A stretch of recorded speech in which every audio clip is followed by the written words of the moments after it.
안녕하세요. 저는 애 셋 키우는 40대 가정주부입니다. 사업을 하는 남편 보필하면서 셋이나 되는 활기찬 아이들 돌보는 일이 결코 만만하지는 않지만 그래도 자기 가정을 세상에서 가장 귀하게 여기는 다정한 남편과 눈에 넣어도 아프지 않을 새끼들 틈바구니 속에서 복작거리고 사는 지금에 감사하며 살고 있습니다. 일찍이 가족을 잃고 외롭게 자라온지라 지금 이렇게 남편 만나 다복한 가족 이루고 사는 것이 더할 나위 없이 큰 기쁨이라 여기며 지내고 있어요. 요즘 아이를 셋씩이나 낳아 키우는 가정도 드물어 다자녀 가족으로 살고 있지만 결혼하면서 남편 만나 식구들이 늘어나기도 했습니다. 저와는 다르게 남편은 형제들이 많은 편이거든요. 처음 시집 와서는 형제들이 와글와글 모여있는 남편 가족에 적응하느라 진땀을 빼야 했지만 결혼한 지 어언 20년이 다 되어가는 지금에는 그들 역시 제게 소중한 가족이 되어 있습니다. 이렇게 사이좋게 지내는 시누이, 시동생과 크게 마찰 빚지 않고 지내왔는데 하나 남은 미혼이었던 막내 시동생의 결혼 문제로 집안이 시끄러워진 적이 있었습니다. 남편한테 시집 온 이후로 남편의 형제들 역시 내 가족이라 생각하며 제 나름대로 잘 품고 살아왔다고 생각했는데 바깥에서 보기에는 그런 제가 꼭 마음에 들지 않았던 모양이에요. 저와는 나이 차이가 한참은 나는 예비 막내 동생의 차가운 태도를 처음 접했을 때는 많이 당황하기도 했습니다. 네가 사람이면, 네가 은혜라는 걸 아는 놈이라면 네 형수한테 이럴 수는 없는 거다. 네가 나나 네 형수를 정말 가족으로 생각한다면 어떻게 저런 것을 우리 집안에 데려올 수가 있어? 아주버님, 오해세요. 제발 노여움을 푸시고 제 말 좀 들어주세요. 너 지금 뭐하고 서 있어? 당장 데리고 나가지 않고. 아주버님. 어디 뻔하고 시시한 막장 드라마에 나올 줄 알았던 일이 저같이 평범한 사람한테도 일어날 줄은 정말 몰랐어요. 살아오면서 남한테 막대한 적 없고 역시 남한테서 함부로 대접할 일 없을 거라 생각하며 살아왔는데 막상 이런 일을 겪어보니 저도 심장이 다 떨릴 지경이더군요. 저보다 나이 어린 예비동서라고 그저 고운 눈으로만 바라보았는데 속에 그런 영악한 것이 들어앉아 있을 줄은 저도 정말 상상도 못했습니다. 여러분, 제가 대체 무슨 일을 겪었기에 이렇게 기함을 하나 싶으시죠? 지금부터 저희 겪은 일을 들어주시고 제가 어른으로서 어떻게 행동하는 게 좋았을지 귀한 말씀 한마디씩 보태주시면 감사하겠습니다. 처음에 언급했듯이 저도 지금 딱히 친정 식구라 할 만한 가족들이 한 명도 남아있지를 않아요. 애초에 형제라고는 위에 오빠 하나가 전부였고 부모님 두 분도 저 학창시절에 돌아가셨습니다. 친척까지 없는 건 아니었지만 부모 잃고 군 식구가 될 것이 뻔한 어린 남매를 거두어주는 친척은 아무도 없었어요.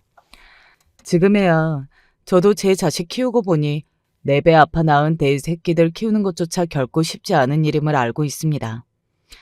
그런데 아무리 친척으로 피가 섞였다고는 하나 내 새끼도 아닌 애들 걷어 키운다는 게 어떻게 쉽게 결정할 수 있는 문제였겠습니까? 그걸 생각하면 친척들 그렇게 하나같이 저희 힘들 때 외면했던 걸 머리로는 이해하지 못할 것도 아니지만 그렇다고 해서 그게 상처로 남지 않을 수는 없었어요. 저희 부모님 생전에 계실 때 집안 문턱이 드나들도록 오가면서 저희 부모님께 도움을 많이 받았던 친척들을 떠올리면 더더욱 그러했습니다. 저희 부모님 입장에서도 저희 떠나고 나서 친척들이 그렇게 하나같이 저희 남매 모른 척했다는 걸 아셨다면 정말 억장이 무너지셨을 거예요. 어찌되었든 그렇게 험한 세상에 남겨진 어린 남매에게는 그저 서로밖에 없었습니다. 저도 어린 나이였지만 저보다 3살 위의 오빠도 아직 어린 나이였습니다. 그럼에도 책임져야 할 동생까지 있으니 그 삶의 무게가 얼마나 무거웠을지를 떠올리면 어린 오빠가 참 가엾고 안쓰럽고 또 미안한 마음입니다. 그렇게 제게 유일한 가족으로 남아있던 오빠는 어려운 형편 속에서도 저 공부시키겠다고 밤낮 없이 일하던 책임감 강한 청년이었어요. 오빠 덕에 학업 중단하지 않고 계속 이어갈 수 있다는 것만으로도 감지덕지해야 할 판이었습니다. 미령이 너는 아무것도 걱정할 것 없이 그저 학생으로서 공부만 열심히 하면 돼. 오빠가 무슨 일이 있어도 너 대학은 반드시 보내줄 테니까 아무 걱정하지 말고. 알았지? 저희 오빠도 공부를 참 잘했는데 저희 부모님 그렇게 갑작스럽게 사고로 돌아가시는 바람에 대학 진학도 포기해야만 했습니다. 학교에서도 우등생이라고 칭찬이 자자했던 오빠였는데 저희 가정에 닥친 갑작스러운 불행으로 인해 그 어린 나이에 꿈이 꺾여 생활 전선으로 나가야 했으니 제 앞에서는 티내지 않으려 노력했지만 오빠도 얼마나 마음에 진 응어리가 많았겠습니까. 그럼에도 불구하고 동생인 저마저 자기처럼 될까봐 항상 노심초사하는 오빠였어요. 당장 한 푼이 아쉬운 처지에도 허리띠를 졸라매고 또 졸라매어 저 대학 보내겠다며 적금까지 붓고 있던 오빠였습니다. 그런 오빠에게 고맙고 미안하면서도 아직 고등학교도 졸업하지 못한 학생 신분으로서 오빠에게 자꾸만 짐만 되는 것 같아 의기소침해질 때도 있었어요. 그럴수록 더욱 마음 다잡고 공부에 열의를 다하는 저였습니다. 오빠 못지않게 저도 학업 성적이 나쁘지 않은 편이었거든요. 이대로만 가면 수도권의 명문대학에 입학하는 것도 크게 무리가 없을 정도였습니다. 오빠의 사고 소식을 전해 듣게 된 것은 고3 초임 무렵이었습니다. 오빠, 우리 오빠 왜 이래요? 급히 소식을 듣고 인근 대학병원 응급실로 달려갔을 때는 이미 피투성이가 되어 쓰러져 있는 오빠는 의식이 없는 상태였어요. 선생님, 살려주세요. 저한테는 오빠밖에 없어요. 이대로 오빠 보낼 수 없어요. 제발 우리 오빠 좀 살려주세요. 저한테 남은 유일한 가족인 오빠마저 이렇게 떠나보낼지도 모른다고 생각하면 공포스러워서 정신을 제대로 차리고 서 있을 수가 없었습니다. 눈에 보이는 의료진이라는 의료진마다 오열하며 제발 우리 오빠 살려달라고 빌고 또 빌었어요. 물류창고에서 일을 하다 적재된 박스가 무너지는 바람에 사고를 당한 오빠였습니다. 부모님만 살아계셨다면 명문 대학생으로 남부러울 것 없이 청춘을 만끽했을 오빠인데 부모님 돌아가신 후로 어린 동생 걱정만 하다 피투성이가 되어 쓰러져 있는 오빠를 보는 제 마음이 찢어질 듯 아팠습니다. 그날 오빠는 간신히 목숨을 건지기는 했지만 가뜩이나 어려웠던 저의 생활은 더더욱 악화될 수밖에 없었습니다. 집에서 경제활동을 하는 것은 오빠 한 사람뿐이었어요. 오빠가 힘들게 돈을 모아 어려운 와중에도 제 대학 등록금조로 얼마간 돈을 모아놓기는 했지만 사실 가진 것 자체가 그리 많지 않은 저희 남매였습니다. 거기다 당장 오빠 앞으로 들어갈 병원비를 생각해보면 앞으로의 생활이 더더욱 막막하게 느껴졌어요. 하지만 그때는 그런 걸 생각할 겨를이 없었습니다. 오빠를 살려내는 데에만 필사적이었어요. 하늘 아래 이제 나한테는 오빠 하나밖에 없는데 저한테는 2번 생각할 문제도 아니었습니다. 그렇게 오빠가 뭐하든 제 대학 등록금 헐어쓰고 그걸로도 해결이 안 돼요.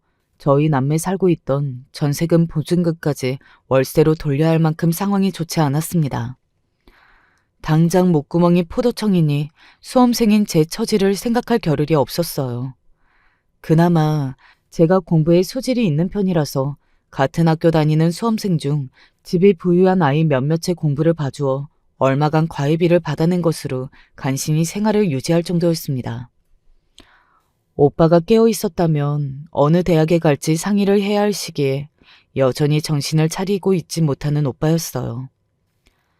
당연히 저 역시 대학 진학의 꿈은 포기할 수밖에 없었습니다.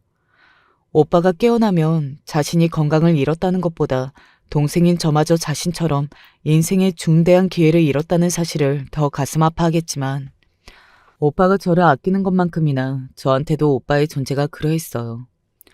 같은 반 친구들이 대학생이 되면 하고 싶은 일들을 제잘 떠드는 것을 듣는 제 마음이 한겨울처럼 시리고 추웠으나 그런 자기 연민에 사로잡혀 여유를 부릴 틈이 없었습니다. 저희 사정을 안타까이 여겨주신 선생님께서 알선을 해주신 덕에 졸업과 동시에 한 회사의 격리로 취업을 하게 되어 생활은 조금 나아졌으나 여전히 오빠는 깨어나지 않았습니다. 그 상태로 고작 1년을 더 산 오빠였어요. 제가 21살 되던 해 봄, 간신히 무거운 눈꺼풀을 들어올린 오빠가 한마디도 하지 못하고 그저 저를 바라보며 눈물만 흘리다 짧은 생을 마감하고 말았습니다. 제게는 하늘이 무너지는 일이었어요. 오빠의 사고 이후로 저도 오빠 간병에 병원비를 대고 어린 나이에 사회생활을 시작하느라 고생하지 않았다고 하면 거짓말이지만 그럼에도 불구하고 오빠가 살아 있어주기만을 바라고 또 바랐습니다. 제게는 의식이 없는 오빠조차도 의지의 대상이었어요. 그런 오빠가 떠나고 나니 이제 세상에 제 사람은 아무도 없다는 생각이 들어 그렇게 서러울 수가 없었습니다. 대체 앞으로 어떻게 살아나가야 하나 앞이 막막했어요. 살아있다 한들 가족 하나 없는 저 같은 사람이 누굴 보고 살아야 하나 싶은 마음이었습니다. 그때 제게 선뜻 도움의 손길을 뻗었던 것이 바로 당시 제가 다니던 회사의 사장님이었던 지금의 남편이었습니다. 말이 사장이지 젊은 청년 사업가로서 사업을 시작한 지 얼마 안 되는 남편이었어요. 제가 상황이 안 좋아 오빠 간병하며 대학 진학도 포기하고 취업했다는 사정을 이미 알고 있었던 남편이었습니다. 평소에도 근무할 때 오빠 병원에 들르는 시간 때문에 배려를 많이 해주셔 참 감사한 사람이라고 생각하고 있었습니다. 오빠 잃고 장례 치르고 나서 이제 아무도 없는 집에 냉기 흐르는 바닥에서 그저 죽은 사람처럼 소리도 없이 눈물만 흘리고 있을 때 그런 저를 찾아와 밥까지 떠먹여주는 사람도 남편이었습니다. 미령 씨, 지금은 세상이 다 미령 씨를 외면하는 것 같지만 밥 잘 먹고 하루 지나고 또 밥 잘 먹고 하루 더 지나면 조금씩 살만해질 거야. 무엇보다 미령 씨, 오빠분이 미령 씨 그렇게 아끼셨는데 자기 떠났다고 동생이 이렇게 식음을 전폐하고 있으면 오빠 마음이 얼마나 서글프겠어. 마치 생전에 저희 오빠가 제게 그랬던 것처럼 어린애 어르듯 어르고 갈래채 입으로 밥을 떠먹여주는 남편이었습니다. 외롭고 정에 굶주려 있던 저는 남편이 내미는 숟가락을 입에 받아물면서도 눈물을 뚝뚝 흘렸어요. 아마 그때 그 사람 아니었으면 그 아무도 찾아오지 않는 집에서 시들어가다 그대로 세상 등졌을지도 모를 노릇입니다. 한마디로 남편은 오빠까지 저를 떠나고 난 뒤 이 세상에 저를 발붙이게 해준 고마운 사람이었어요. 이건 후에 남편으로부터 듣게 된 말이지만 남편이 오빠 잃고 상심한 저를 보면서 자기 동생들 생각을 많이 했던 것 같아요. 남편 역시 일찍이 부모님을 잃고 젊은 나이에 책임져야 할 동생이 셋이나 딸린 장남이었습니다. 저희보다 형제가 많은 것이 서로 의지가 되기도 했겠지만 그만큼 책임져야 할 동생들이 많으니 장남인 남편 입장에서는 삶이 참 고단했을 거예요. 그런 점부터 시작해서 남편은 떠난 저희 오빠와 이래저래 비슷한 면이 참 많은 사람이었습니다.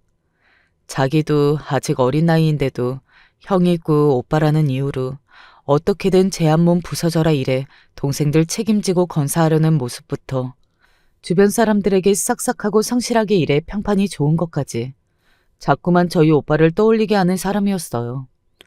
한편으로는 그런 남편의 동생들이 참 부럽기도 했습니다.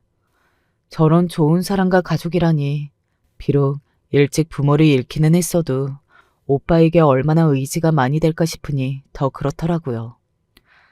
그렇게 서로 힘든 세상 의지해가며 지내다 보니 자연스럽게 호감이 생길 수밖에 없고 평생을 서로를 의지하며 살아가는 부부의 인연까지 맺게 되었습니다. 저나 저희 오빠가 어려운 환경 탓에 대학 진학을 할 수 없었던 것처럼 남편 역시 그러했습니다. 원래도 잘 사는 집안 자식은 아니었던 데다가 부모님 돌아가시면서 가장 노릇을 해야 하는 남편이었으니까요. 그래도 그 사람이 참 의지가 강한 사람이어서 일을 하면서도 어떻게든 배움의 의지를 불태우며 야간 대학까지 진학해 결국엔 학사 학위까지 따냈습니다. 동생들 챙기랴 일해서 돈 벌랴 거기다 야간 대학 입학까지 그야말로 주경야독하며 미래를 준비한 남편이었어요. 본래 원하던 것처럼 희망하던 대학에는 가지 못했지만 어떻게든 그런 어려운 환경 속에서도 돌파구를 찾아 한 걸음 한 걸음 발전적으로 방향으로 나아갔던 남편이었습니다. 제 남편이라서가 아니라 인간적으로도 참 배울 점이 많은 사람이에요. 비록 그렇게 의지력이 강할 만큼 가끔은 다소 과격한 모습을 보일 때도 있고 흥분하면 다혈질의 모습을 보일 때도 있지만 그런 자잘한 단점 정도는 넘길 수 있을 정도로 장점이 많은 사람이기도 했고요. 무엇보다 가족의 가치를 중요하게 여기는 사람이었습니다. 저 역시 일찍이 가족들 다 잃고 외로움이 컸던 사람이다 보니 더욱 저렇게 자기 가정 중요하게 생각하는 사람에게 끌릴 수밖에 없었어요. 20대 중반 제 또래 중에서 가장 이른 나이에 결혼을 하면서도 지금껏 한 번도 그 좋은 시절에 일찍 결혼한 것을 후회하지 않았던 것 또한 서로 가정 이뤄 아픈 많은 사람들끼리 보듬고 사는 세월이 소중했기 때문일 겁니다. 당연히 제게 남은 친정 식구들은 없었고 남편과 결혼하면서 시누이 둘에 시동생 하나까지 3명의 동생을 얻게 된 저였습니다. 큰 시누이는 저와 동갑이었고 둘째 시누이와 막내 시동생은 남편과도 저와도 나이 차이가 꽤 있는 편이었습니다. 특히 막내 시동생은 남편과는 15살 차이가 났고 저와는 띠동갑이었어요. 말이 시동생이지 한참 늦둥이인 막내 동생이나 다름없었습니다. 남편 갓 20살 되었을 때 시부모님께서 돌아가셨으니 막내 시동생 겨우 걷고 뛰고 아직 어릴 때 부모님을 여인 거나 마찬가지였습니다. 저보다도 훨씬 어린 나이에 양친을 모두 잃고도 큰형님과 누나들 사랑받아 밝게 잘 자란 막내 시동생이 참 기특하기도 하고 가엽게 여겨지기도 했습니다. 저도 그 나이에 부모님 잃고도 세상 천지 고아가 된 기분에 두렵고 무서웠는데 저리 어린아이가 부모님 사랑조차 제대로 사랑받은 기억조차 제대로 갖지 못하고 있다는 사실이 마음에 걸려 상대적으로 시누이들보다도 막내 시동생에게 마음이 많이 갔어요. 사실 말이 형수님과 시동생 사이지 나이 차이 많이 나는 오누이처럼 지냈습니다. 시동생도 저를 친누나처럼 잘 따랐고요. 형수님, 이것 보세요. 우와, 도련님이 직접 그린 거예요? 우리 도련님 미술에도 소질이 있나 보다. 도련님이 삐뚤빼뚤 서투른 솜씨로 그려온 가족들 안에 제 모습까지 있는 걸 발견했을 때는 고맙기도 하고 감동을 받아 눈물이 핑 돌 정도였습니다. 사정 모르는 사람들은 조실부모한 장남한테 시집가 셋이나 되는 시누이와 시동생까지 거둬야 하는 저를 혹독한 시집살이라도 하는 사람처럼 가엽게 여기곤 했지만 그건 정말로 저희 집 사정을 모르는 사람이니까 할 수 있는 생각이었어요. 오빠를 잃고 나서 항상 가슴 한가운데가 뻥 뚫린 것처럼 극심한 허전함을 느꼈던 제가 남편을 만나고 또 남편을 만나 결혼해서 시댁 식구들과 한 가족이 되면서 참 마음의 위로를 많이 받았습니다. 시누이들도 누구 하나 성격 모난 사람 없이 저를 친구처럼 언니처럼 잘 따라주어서 얼마나 고마웠는지 모릅니다. 지금도 시누이와는 꼭 친정 자매들 만난 듯이 수다도 떨고 서로 맛있는 거 해주며 돈독하게 잘 지내고 있어요. 저도 아이가 셋이나 되니 이제 예전만큼 시누이들이나 시동생 챙겨줄 정신이 없기는 하지만 그럼에도 그 세 사람이 제 가족이라는 데는 변함없는 마음이고요. 저같이 항상 가족의 정에 목말라 있는 사람이 남편과 남편의 가족들을 만나게 된 게 참 천운이라는 생각을 많이 합니다. 사람은 결코 혼자 살 수 없는 노릇이잖아요. 늘 외로웠던 제게 홀로 있지 않다는 기분을 느끼게 해주는 이 사람들이야말로 진정한 귀인이 아닐까 늘 감사하게 여기며 살아왔죠. 시누이들 둘 역시 이르게 결혼을 해서 각자 자기 가정 꾸려서 단란하게 잘 지내는 건 역시 감사한 일이었습니다. 누구 하나 결혼해서 원만하게 지내지 못하고 갈등을 겪는다면 가족들 입장에선 그것만큼 걱정스러운 일이 없는 법이잖아요. 시집가서 다들 잘 살아주는 건 역시 고마워해야 할 일이라고 생각했습니다. 막내 시동생은 워낙 저희랑 나이 차이가 있다 보니 저희 부부와 가장 오래 함께 산 시댁 가족이기도 했어요. 남편과 결혼한 지 얼마 안 되어 저희 첫아이가 태어났을 때 가장 저희 아이 예뻐해주면서 사랑을 다해 돌봐준 건 역시 막내 시동생이었습니다. 형수님, 우리 형주 진짜 어떻게 이렇게 예쁘죠?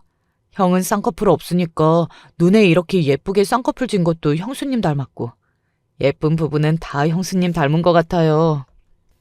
임마, 그럼 형은 못생겼고 형수만 예뻐서 형수 닮은 게 다행이라는 거야?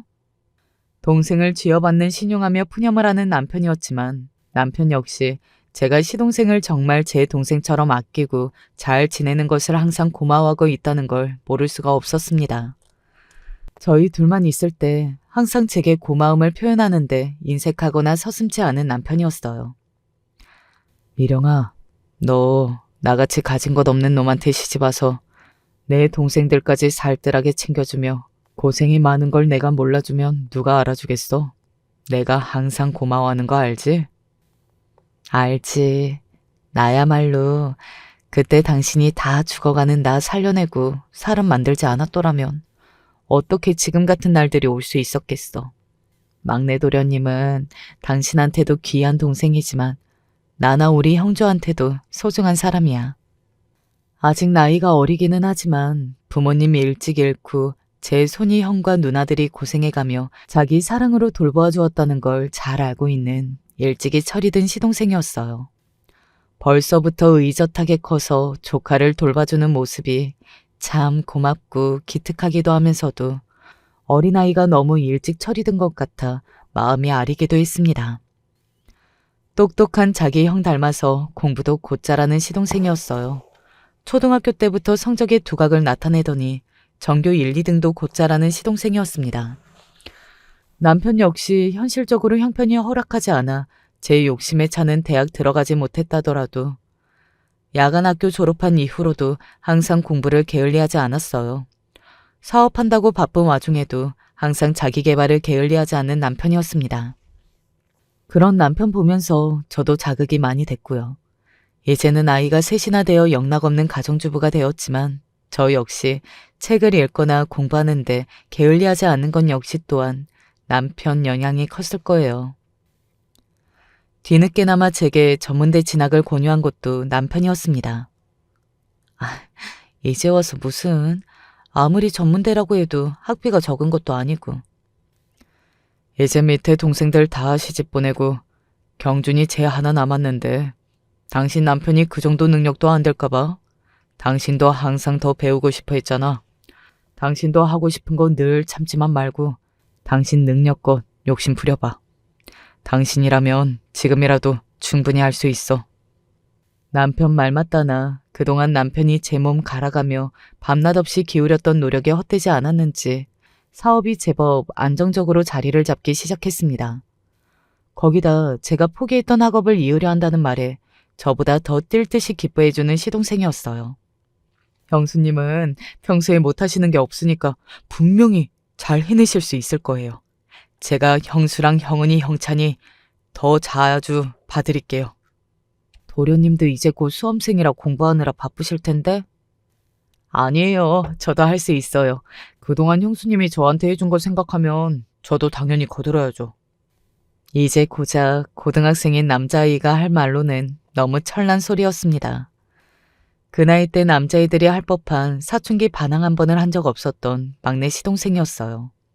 공부하면서 간만에 책 들여본다고 머리가 굳어있을 때 도움도 많이 준 시동생이었습니다.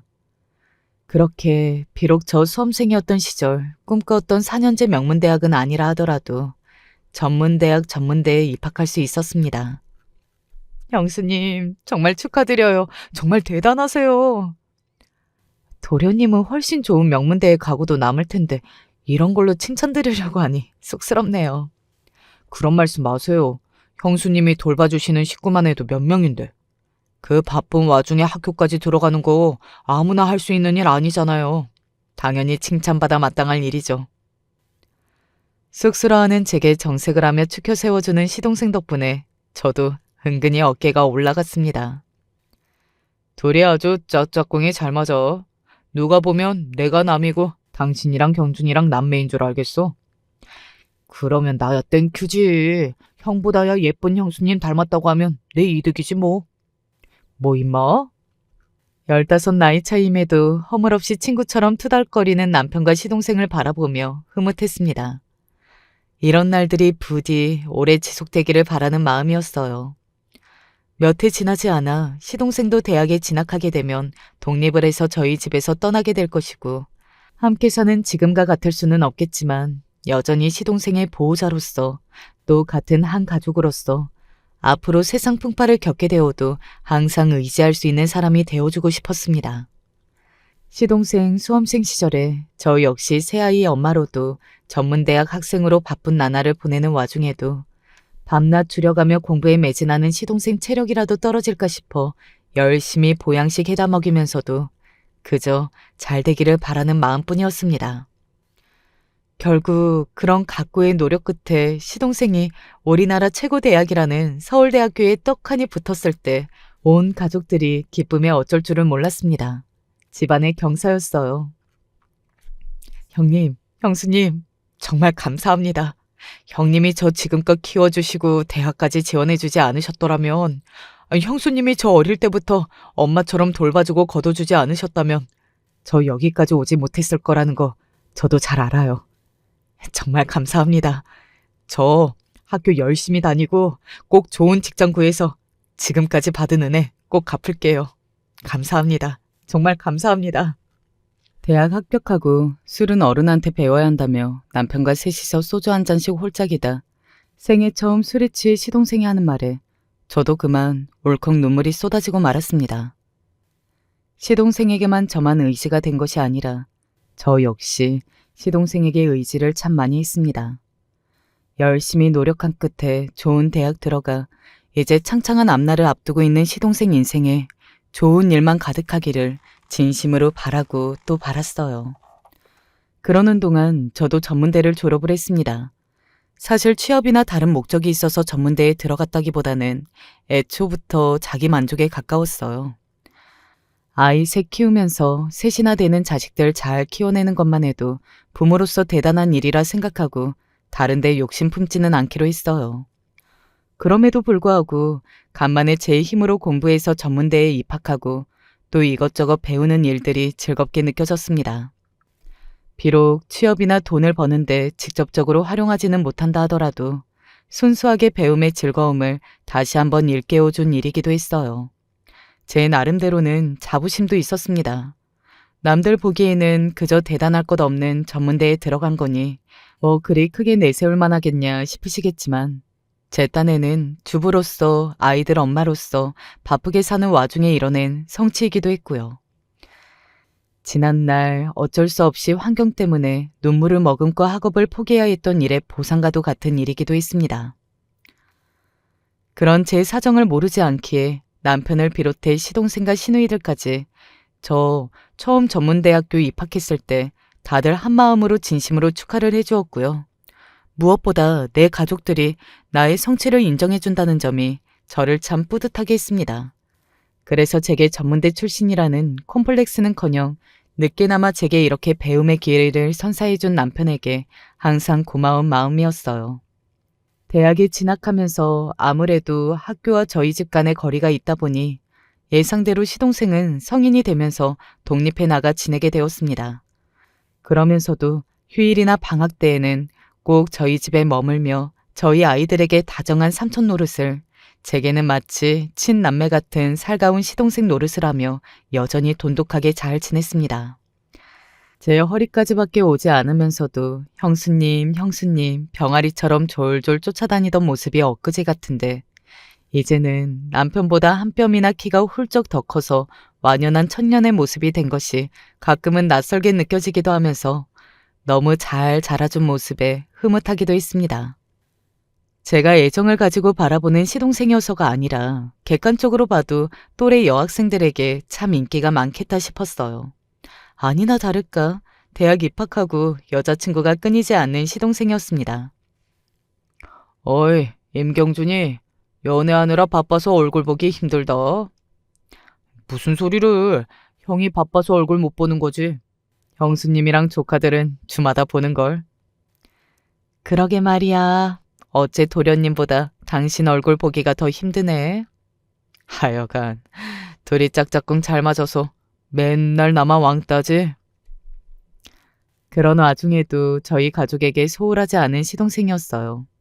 워낙 성격 자체가 다정하기도 하고 사람 대하는 매너가 좋다 보니 여자친구에게도 참 잘하는 것 같더라고요. 통화하는 것만 들어도 말투가 살가운 것이 나중에 장가를 가서 아이 아빠가 되어도 가족들에게 참 잘하겠다 싶었습니다. 아무렴 형님 보고 배운 것이 있는데 그게 어디 가겠어요. 그렇게 도련님이 몇 번의 연애를 거치고 군대를 다녀오고 학교를 졸업하고 시간이 유수와도 같이 흘러갔습니다. 제대한 이후 로스쿨에 진학한 저희 막내 시동생은 변호사 자격증을 딴 후 로펌에서 일을 하다 인권 변호사로 진로를 결정하게 되었어요.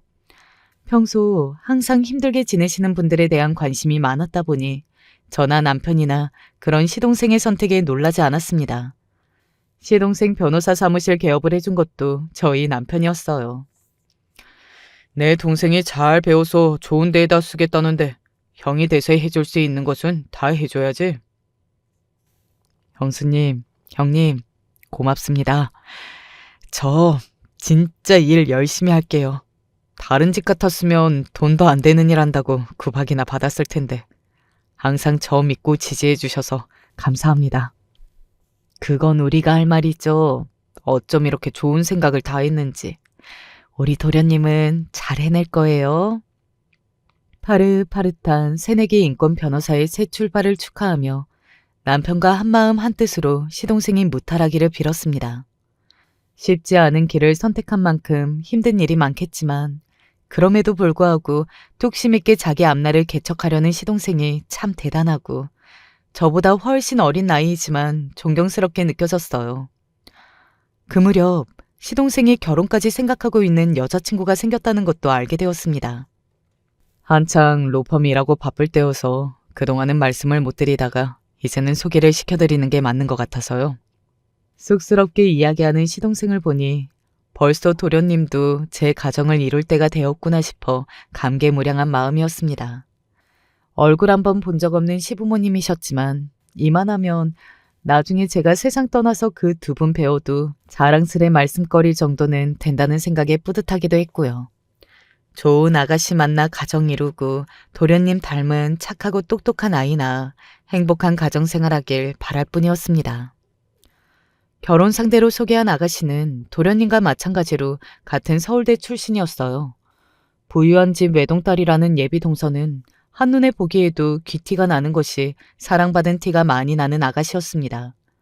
시동생과는 같은 대학 동아리에서 만나 신입생 시절부터 알고 지냈다고 하던데 들어보니 예비 동서 쪽에서 거의 10년 가까이 시동생을 짝사랑한 것 같더라고요. 그동안 시동생이 만났던 여자친구들 저도 만나본 적이 덜어 있었기 때문에 주위에 맴돌면서 짝사랑하는 남자 연애하는 걸 쭉 지켜봤을 걸 생각하니 마음고생을 많이 했겠다 싶어 괜히 더 마음이 쓰이더라고요. 나이 차이 많이 나는 손이 동서가 예비 동서 입장에서는 쉽게 다가서기 어려울 거라는 생각이 들어 제가 더 살갑고 따뜻하게 맞이해줘야겠다는 생각이 들었습니다. 형님이랑 형수님께서 우리 경중 씨 자식처럼 돌봐주셨다고 들었어요. 저도 두 분하고 정말 잘 지내보고 싶어요. 집안의 가장 큰 어른이시니 제가 앞으로 잘할게요. 처음 만나는 저나 남편에게도 싹싹하게 구는 것이 참 고맙게 느껴졌습니다. 아무래도 요즘 같은 세상에 나이 차이 많이 나는 형님의 시누이 둘까지 있는 신랑감이 그리 흔하지는 않잖아요. 물론 저희 도련님이 좋은 대학 나와 변호사까지 된 잘난 남자이기는 했지만 조건만 보면 예비 동서 쪽도 빠지지 않았고요. 무엇보다 서로 좋아하는 사람 만났는데 누가 더 낫고 덜하고 할 것 없이 그저 두 사람 행복하게 잘 살아주기만을 바랐어요. 결혼 전에 예비 시댁 식구들에게서 점수를 따고 싶었는지 예비 동서가 저희 집을 찾는 일도 잦아졌어요. 심지어는 자기 예비 신랑인 시동생이 일 때문에 바빠 오지 못할 때도 자기 혼자서 불쑥불쑥 나타나는 바람에 좀 당황스러웠던 때도 있었습니다. 저 같으면 아무리 성격이 당차도 나이도 많은 예비 손이 동서 집에 그렇게 변죽 좋게 나타나지는 못할 것 같은데 요즘 젊은 아가씨들은 확실히 다르긴 다르구나 싶기도 했습니다. 저한테야 시동생과 마찬가지로 한참 어린 막내 동생처럼 보이던 예비 동서였으니 집에 오면 밥이나 제대로 먹여서 보내야지 싶어 이것저것 신경 써서 챙겨 먹이기도 했고요. 여러 번 예비 동서 마주하게 되면서 이야기할 기회도 늘어나고 그러다 보니 성격에 천진난만한 부분이 있으면서도 아직 다소 철이 없는 면이 티가 나기도 했어요.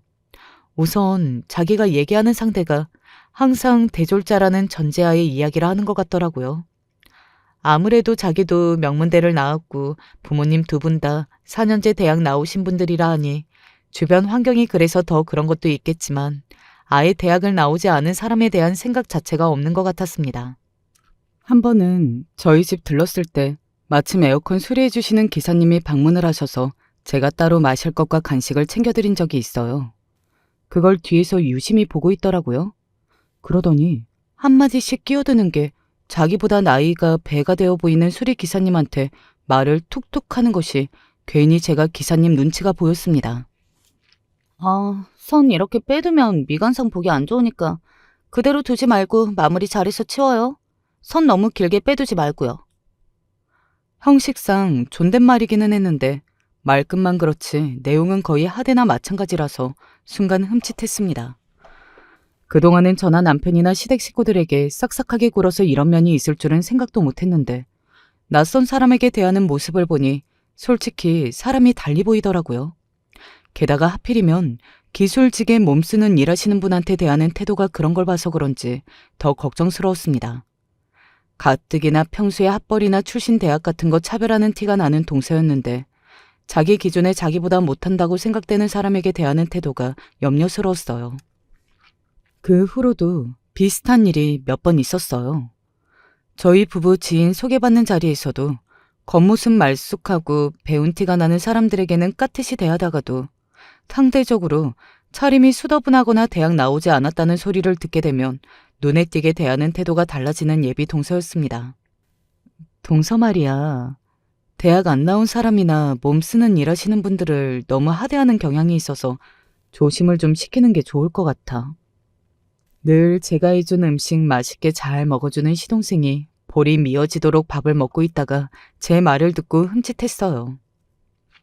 아무래도 주변에 친척분들도 다 명문대 나오신 분들 뿐이라서 그런지 저도 여러 번 얘기를 해서 제가 얘기할 때는 좀 조심하는 것 같았는데 죄송해요. 형수님, 많이 언짢으셨죠?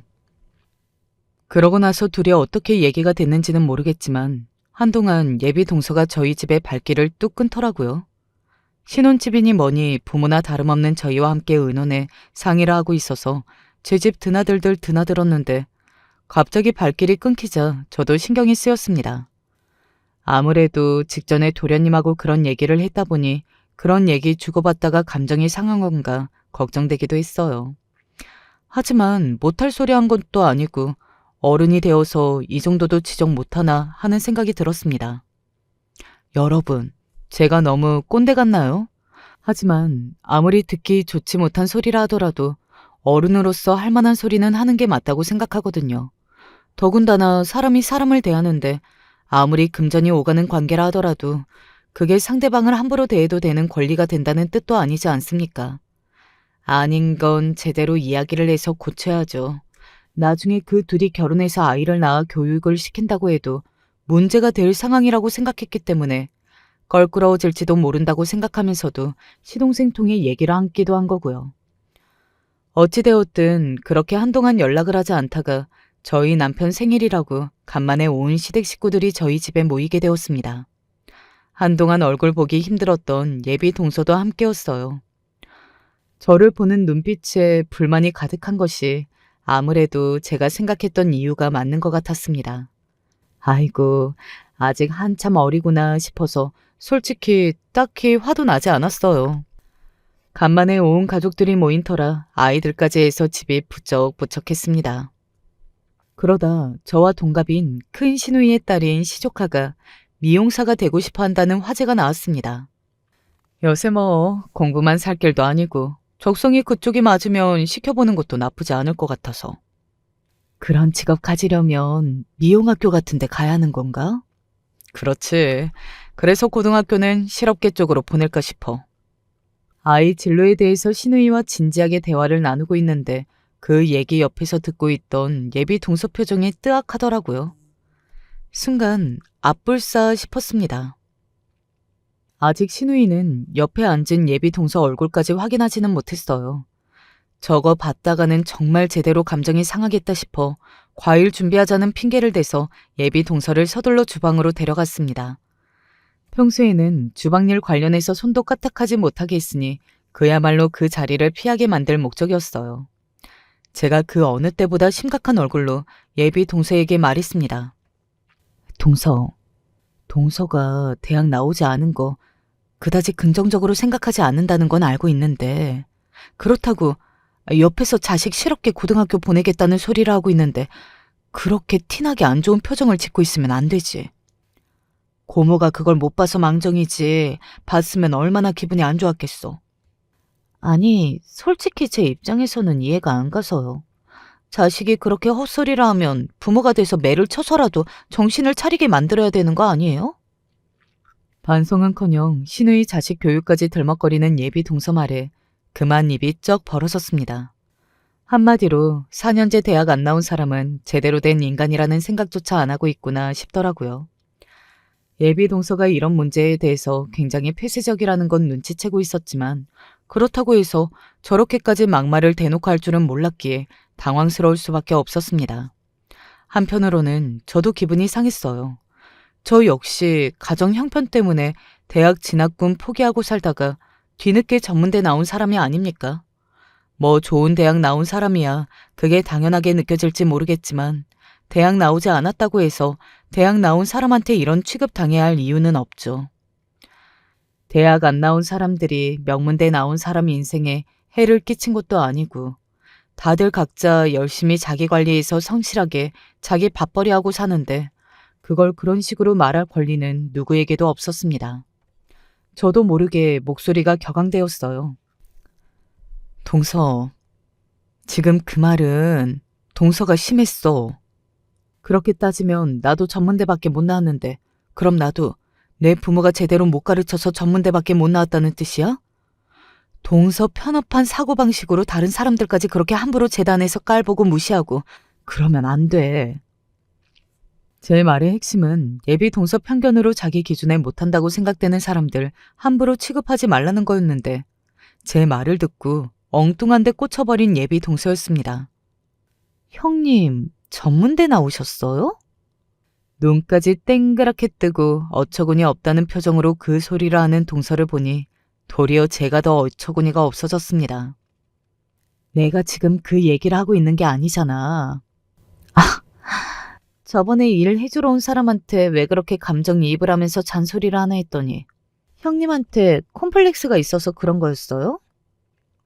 신랄하게 쏘아붙이는 예비 동서 말에 그만 제 온몸이 얼어붙는 듯 했습니다. 네. 20살 서러움 많고 어린 시절에는 한때는 저도 그랬던 적이 있었습니다. 하지만 그것도 다 옛 이야기지. 세월 흐른 지금에 와서는 전혀 그런 건 느끼지 않고 살고 있었어요. 도리어 온 가족의 지지에 힘입어 전문대를 끝까지 마친 것을 자랑스럽게 생각하던 저였습니다. 그런데 남의 사정도 모르면서 자기 서울대 나왔다는 이유로 전문대 나온 제 콤플렉스까지 운운하다니 어떻게 저렇게 무례할 수가 있나 싶었어요. 그동안 전문대 나와놓고 나한테 그렇게 가르친 거예요? 내가 진짜 어이가 없어서. 그리고 내가 못할 말 했어요? 괜히 자기가 찔려서 엄한 사람 잡은 거였네. 다들 왜 그러나 몰라? 자기가 학교 다닐 때 공부 열심히 해서 좋은 대학 들어갔으면 됐을걸. 그거 못해서 제대로 된 학교 못 나와놓고 사회 나와선 대학이 중요한 게 아니라는 둥. 그런 소리 하는 사람들 보면 꼭 고졸이거나 어디 취급도 못하는 학교 나왔더라? 기다렸다는 듯이 쏟아지는 동서 막말에 제 얼굴이 질려갔습니다. 하지만 그건 고작 저보다 한참 어린 동서 행동에 상처를 입어 그런 건 아니었어요. 제가 그 정도로 자존감이 낮지는 않았습니다. 지금 뭐라고 했어? 제 앞에서 신이 나서 나불대는 동서 뒤로 이 꼴을 시동생과 함께 지켜보고 있던 제 남편 입에서 불호령이 떨어졌습니다. 네, 제가 질린 것은 예비 동서 그 타격감도 없는 막대먹은 말 때문이 아니라 예비 동서 입놀림이 이어질수록 눈에서 불이라도 튀어나올 기세인 제 남편 얼굴을 보고 그랬던 거였어요. 제 남편, 자기 가족들에게는 참 다정한 사람이지만 그만큼 자기 식구들 함부로 대하는 사람들 결코 가만두지 않은 성격이었습니다. 제가 저 사람이 다소 다혈질이라는 얘기 이미 해드렸죠. 자기 보는 앞에서 제 부인을 멸시하는 예비 재수라니. 저희 남편 꼭지가 돌고도 남을 일이었습니다. 아주버님. 저한테는 그렇게 신이 나서 떠들더니 그래도 그게 시댁 식구 눈치 볼 일이라는 것쯤은 알고 있는 모양이더라고요. 제 앞에서 잘났다는 듯이 설친 꼴을 제 예비 남편과 예비 시숙한테 그대로 들켰다는 사실을 깨닫고 예비 동서가 그만 사색이 되어버렸습니다. 당황한 예비 동서가 어찌할 바를 모르고 머뭇거리고 있는 그 순간 남편이 손을 번쩍 쳐들더니 옆에서 같이 그걸 목격한 도련님 뺨을 올려 붙였어요. 여보. 아주버님. 단언컨대 저희 남편 단 한 번도 도련님한테 손댄 적이 없었습니다. 그걸 보는 제가 얼마나 놀랐겠습니까? 자식 교육할 때도 체벌로 훈육하면 안 된다는 입장을 확고하게 고수했던 남편이었어요.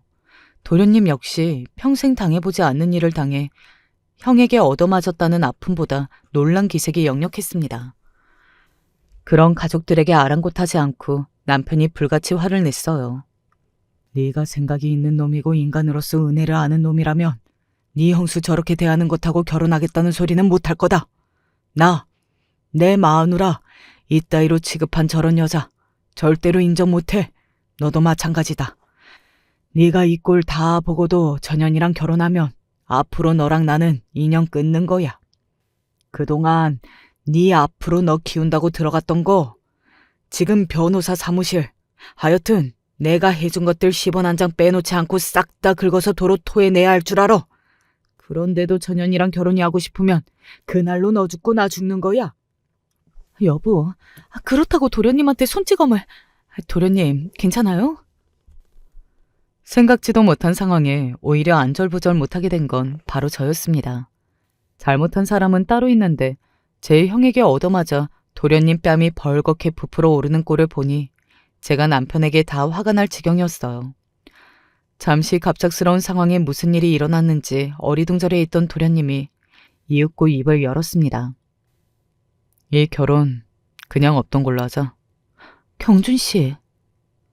우리 형 말 틀린 거 하나도 없어. 나한테 형수님은 엄마나 마찬가지인데 나랑 조카들 셋에 딸린 군식구인 나까지 돌보시면서도 그렇게 노력하셔서 일군 성과를 네가 뭐라고 함부로 무시해. 내가 그렇게 사람 학벌로 차별하고 우습게 보지 말라고 했는데 넌 내 말이 그렇게 우스웠어?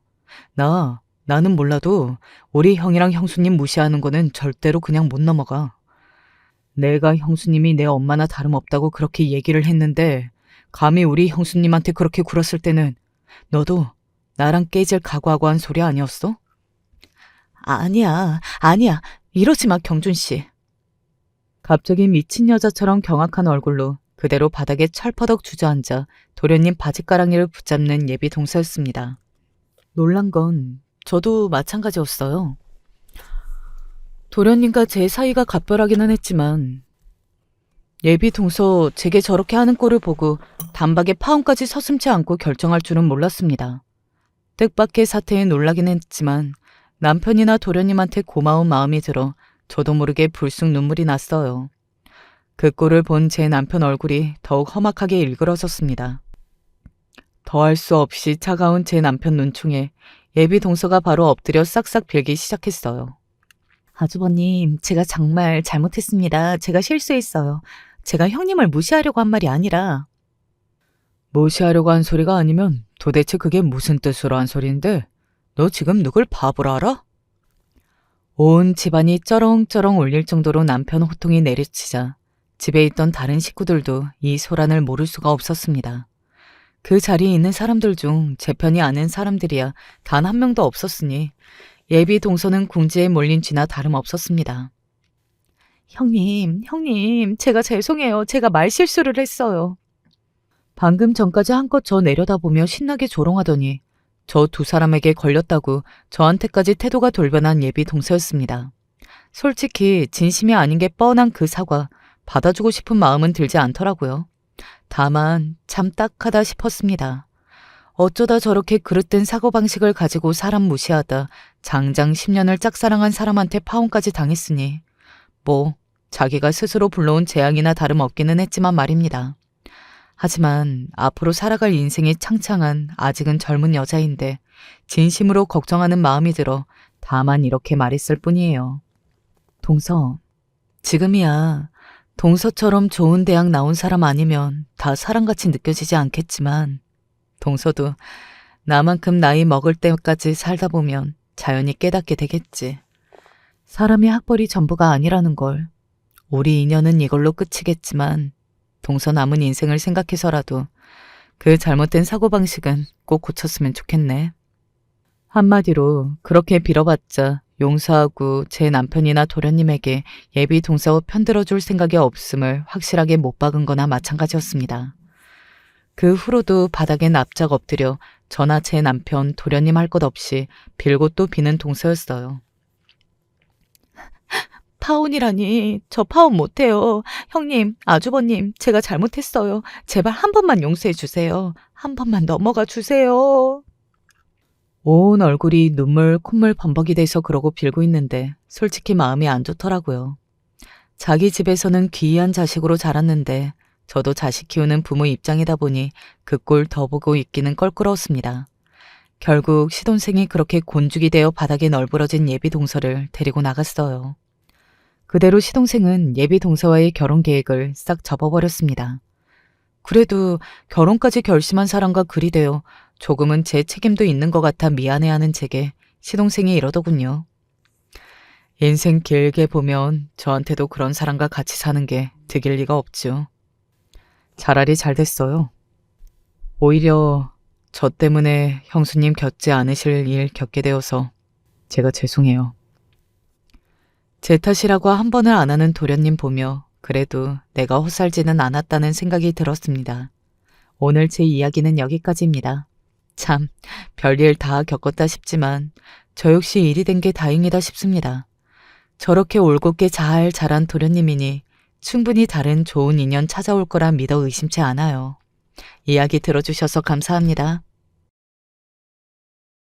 나이가 들수록 주변 사람들의 경조사를 축하할 일보다는 하나둘씩 떠나가는 장면들을 보면서 고민이 많아지게 되는 것 같습니다.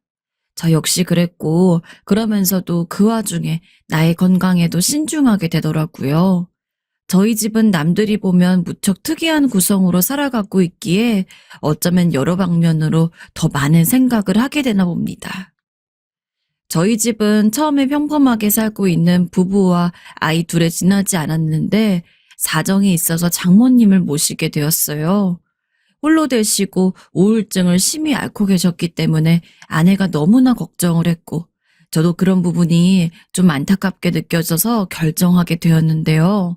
아내는 이런 부분에서 저에게 무척 미안하다고 하기도 하고 신경을 썼지만 사실 저는 종일 나가 있고 아내는 장모님과 함께 생활하는 것이니 특별한 불편한 점은 없었어요.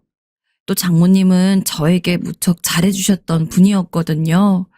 결혼 초부터 변변찮은 저를 사위로 따스히 받아주시고 뭐 맛있는 거 있으면 늘 저부터 챙겨주시고 그 고마움을 잊지 않고 있었기에 저도 장모님이 계시는 것이 오히려 더 정감 가고 좋았어요. 그런데 1, 2년 차에 접어들 즈음 우리 집엔 매우 이색적인 변화가 일어나게 되었어요. 바로 저희 어머니까지 모시고 같이 살게 된 것입니다. 솔직히 이전 상황과 달리 단순하게 생각하고 결론을 내리기가 어려웠어요. 한 집에 시어머니와 장모님이 같이 있다는 것은 남들이 볼 땐 뭔가 대치하고 있는 모양새 마냥 되게 위태위태하게 느껴질 수도 있으니까요. 하지만 저희 어머니 역시 혼자 지내시긴 힘드신 상태였어요. 수시로 탈이 나서 알아 누우시기도 하고 어딜 가다가 넘어지시기도 하고 허리가 완전히 마비된 채로 집에 반나절을 혼자 누워 계셨던 적이 있었어요. 이런 일을 겪고 나니 아들이라곤 저 하나만 있는데 어머니께 너무나 죄송하더군요.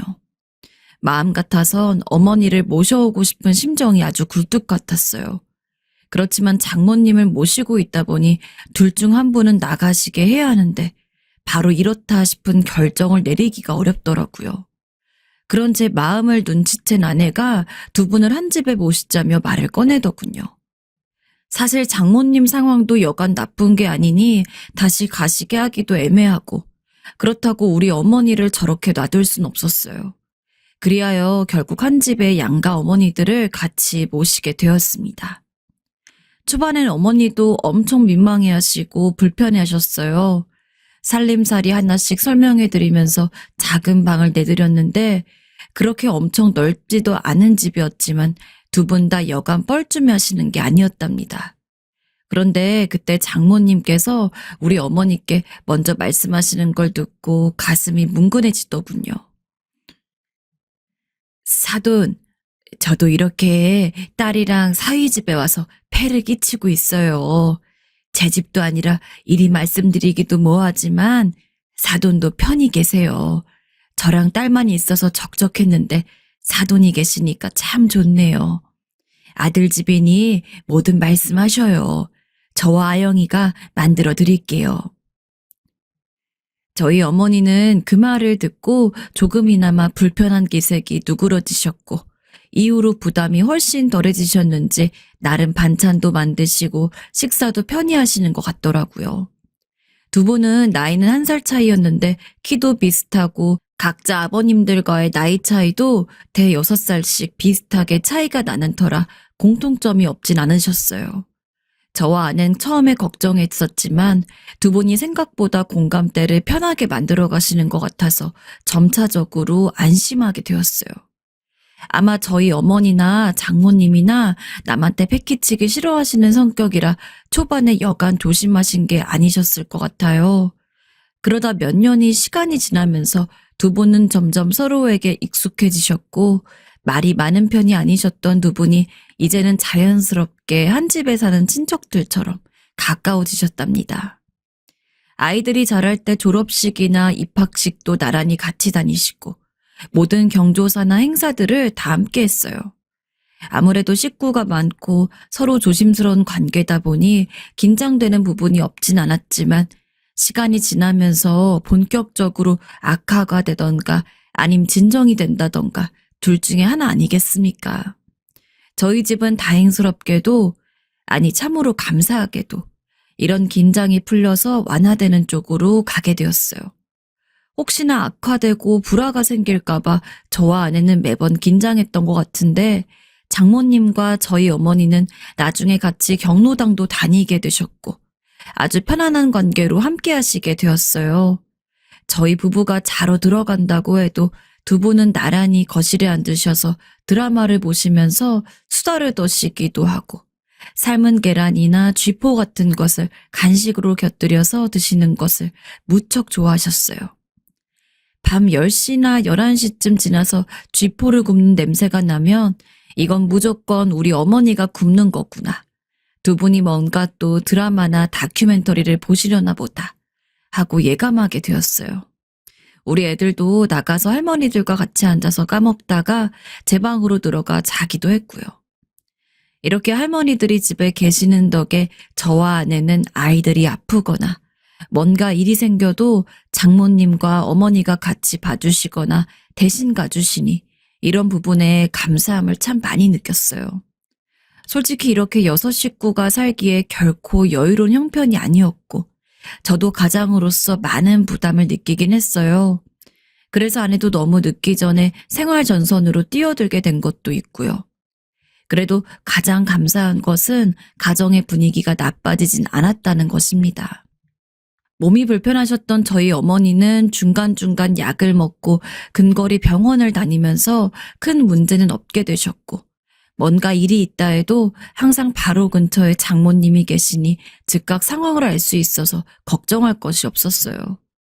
아내는 우리 어머니가 계셔서 장모님이 우울증도 있고 자잘한 수다가 많아진 것 같다고 하더라고요. 아무리 그래도 그 연령대에는 나이 차이 나는 자식보단 동년배가 더 좋을 텐데 그 역할을 우리 어머니가 해주신 것 같다고 말입니다. 한창 초반에 아내도 장모님의 우울증 때문에 가슴 아파서 혼자 숨죽여 울던 때가 있었는데 어느새 그런 적이 있었나 싶게 묻히기도 했더라고요. 덕분에 우린 이렇게 지내오면서 나중에 아이들이 대학에 가고 취업을 하고 큰아이가 결혼을 할 무렵까지 그럭저럭 무탈하게 살게 되었어요. 꽤 오랜 세월이었는데요. 그러던 사이 특별한 풍파 없이 잘 지내왔던 우리 집에 아주 큰 사건이 생기게 되었어요.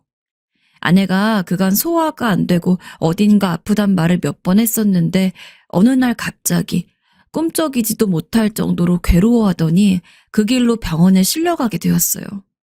걱정하시는 어머님들을 두고 저와 아이들이 각자 직장에서 나와 달려갔어요. 그런데 우린 그날 아내에게 암이 있다는 것을 알게 되었고 이미 4기쯤 접어들어 시한부라는 말까지 듣게 되었어요. 이른 나이에 결혼을 했고 그래서 얼른 더 빨리 제 엄마에게 손주를 안겨주고 싶어 했던 큰딸은 큰 소리로 울며 정신을 차리지 못했어요. 저도 온전히 마음을 추스를 수 없어 결국 아들이 여기저기 연락을 드리게 되었어요.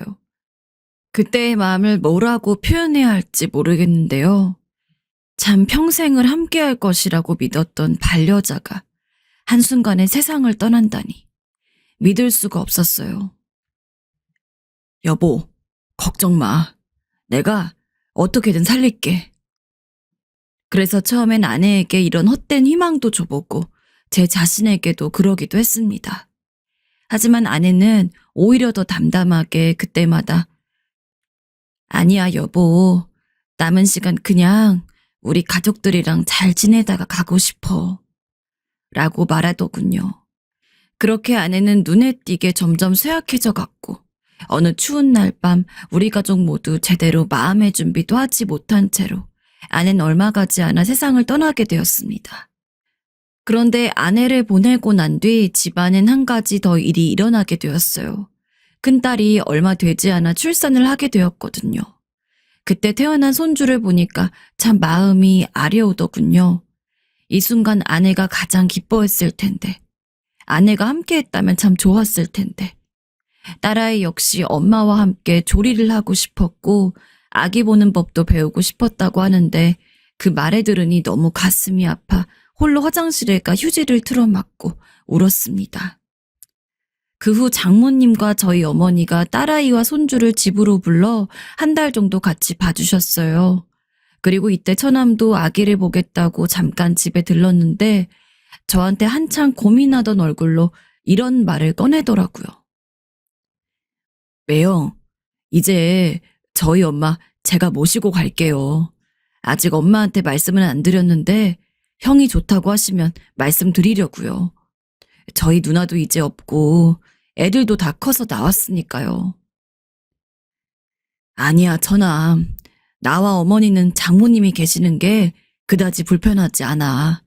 처남도 이혼 후에 힘들었다가 이제 자리 잡고 재혼해서 둘이 잘 살아가려고 하잖아. 장모님께서 그 집에 가서 편하게 적응을 하실 수 있겠어. 이제 연세도 정말 많아지셨는데 원래 계시던 곳에서 생활하시는 게 좋을 거야. 이 말엔 저희 어머니의 뜻도 아마 일치하리라 생각이 되더군요. 왜냐면 두 분 다 연세가 꽤 드셨고 같이 지낸 세월이 한두 해 정도가 아니라 수십 년이었으니까요. 아내가 가버린 빈자리는 실로 메꾸기 힘들었지만 그런 사정이 힘들 뿐 저와 장모님 그리고 어머니가 함께 살아가는 자리는 가족 그 이상의 느낌이 있었어요. 남들에겐 참 설명하기 힘들고 누군가에겐 이해하기 힘든 부분이기도 할 텐데요. 그렇게 해서 우린 계속 시간을 보내게 되었어요. 아내가 없어도 아이들은 끊임없이 때마다 우리 집에 드나들면서 저와 제 할머니들에게 인사를 하면서 자주 다녀갔고 전 여전히 일을 바쁘게 하고 있던 차였어요. 그리고 그렇게 일을 하면서 아내를 잃은 상실감, 빈자리를 가족 모두가 함께 견디는 것 같은 느낌이 들었어요. 혼자 아내 사진을 보며 흐느끼시는 장모님을 가끔 발견하긴 했지만 그래도 그럴 때마다 조용히 제 나름대로의 위로를 건네드리기도 하면서요. 그러던 중 갑자기 집안에서 이상한 기미를 발견하게 되었어요. 평소에 꼼꼼하게 살림을 잘하시는 우리 어머니와 장모님 덕분에 집은 늘 깨끗한 상태로 유지되고 있었는데요. 어느 날인가부터 물건들이 뒤죽박죽 섞이고 뭔가 점점 난잡해지는 것 같더군요. 좀 이상하다 생각하며 찝찝해하던 차에 장모님께서 퇴근한 저를 안방으로 데려가시더니 조심스레 말씀을 하셨어요. 듣고 전 너무 아찔해서 충분히 가능성이 있는 일임에도 불구하고 손이 떨려서 답이 나오지 않더라고요. 자네, 자네 어머니 아무래도 치매 같아. 내가 요즘 옆에서 지켜보는데 꼭 치매 같더라고. 여기 경로당 아는 할머니도 툭 하면 뭘 까먹고 헤매는 것 같던데 아주 비슷해. 우리 어머니와 오랜 시간을 보내오셨던 장모님은 어머니께서 자꾸 반찬을 무심결에 국이든 냄비에 쏟아버리거나 길을 가다가 갑자기 멀뚱하게 서 있기도 하고 병원에서 나와서도 장모님을 한창이나 찾고 당황하시는 모습을 여간 이상하게 보신 게 아니었어요. 저도 당시 어머니가 유독 뭔가를 깜빡하시는 것 같긴 했지만 치매라고까진 생각지 않았는데 말이에요. 저와 장모님의 권유에 이끌려 어머니는 어쩔 수 없이 검사를 받게 되었고 가급적이면 아니길 바랬으나 우리의 예감은 틀리지 않았더군요. 어머니는 한동안 무척 우울해하셨고 전 그렇게까지 감정적으로 다운돼서 괴로워하시는 모습을 본 적이 없었기에 저 또한 견디기 힘들었어요. 딸을 보낸 지 그리 오래 안 되었고 자기보다 일찍 자식을 보내게 되고 아들마저 이혼이며 재혼을 거듭하게 되니 당시 장모님도 무척 힘드셨을 겁니다. 그럼에도 불구하고 저희 어머니가 치매에 걸리신 사실을 알고 얼마나 안타까워하셨는지 몰라요. 나랑 비슷한 나이대라서 남일 같지 않아. 어제는 무섭다고 우는데 나보다 자네 어머니가 1살 아래잖아. 어쩜 그게 그렇게 안 돼 보이던지 말이야. 왜 이렇게 나보다 어리고 팔팔해 보이는 사람들이 아프고 힘들어지는 건지 모르겠네. 장모님은 본인 딸이나 본인보다 1살 아래인 저희 어머니가 이런 지병들로 힘들어하는 자체로 무척 괴로우신 것 같았어요. 그래서인지 같이 치매센터를 다녀주시기도 하시고 거의 10여 년이 넘도록 어머니를 곁에서 함께 봐주셨어요.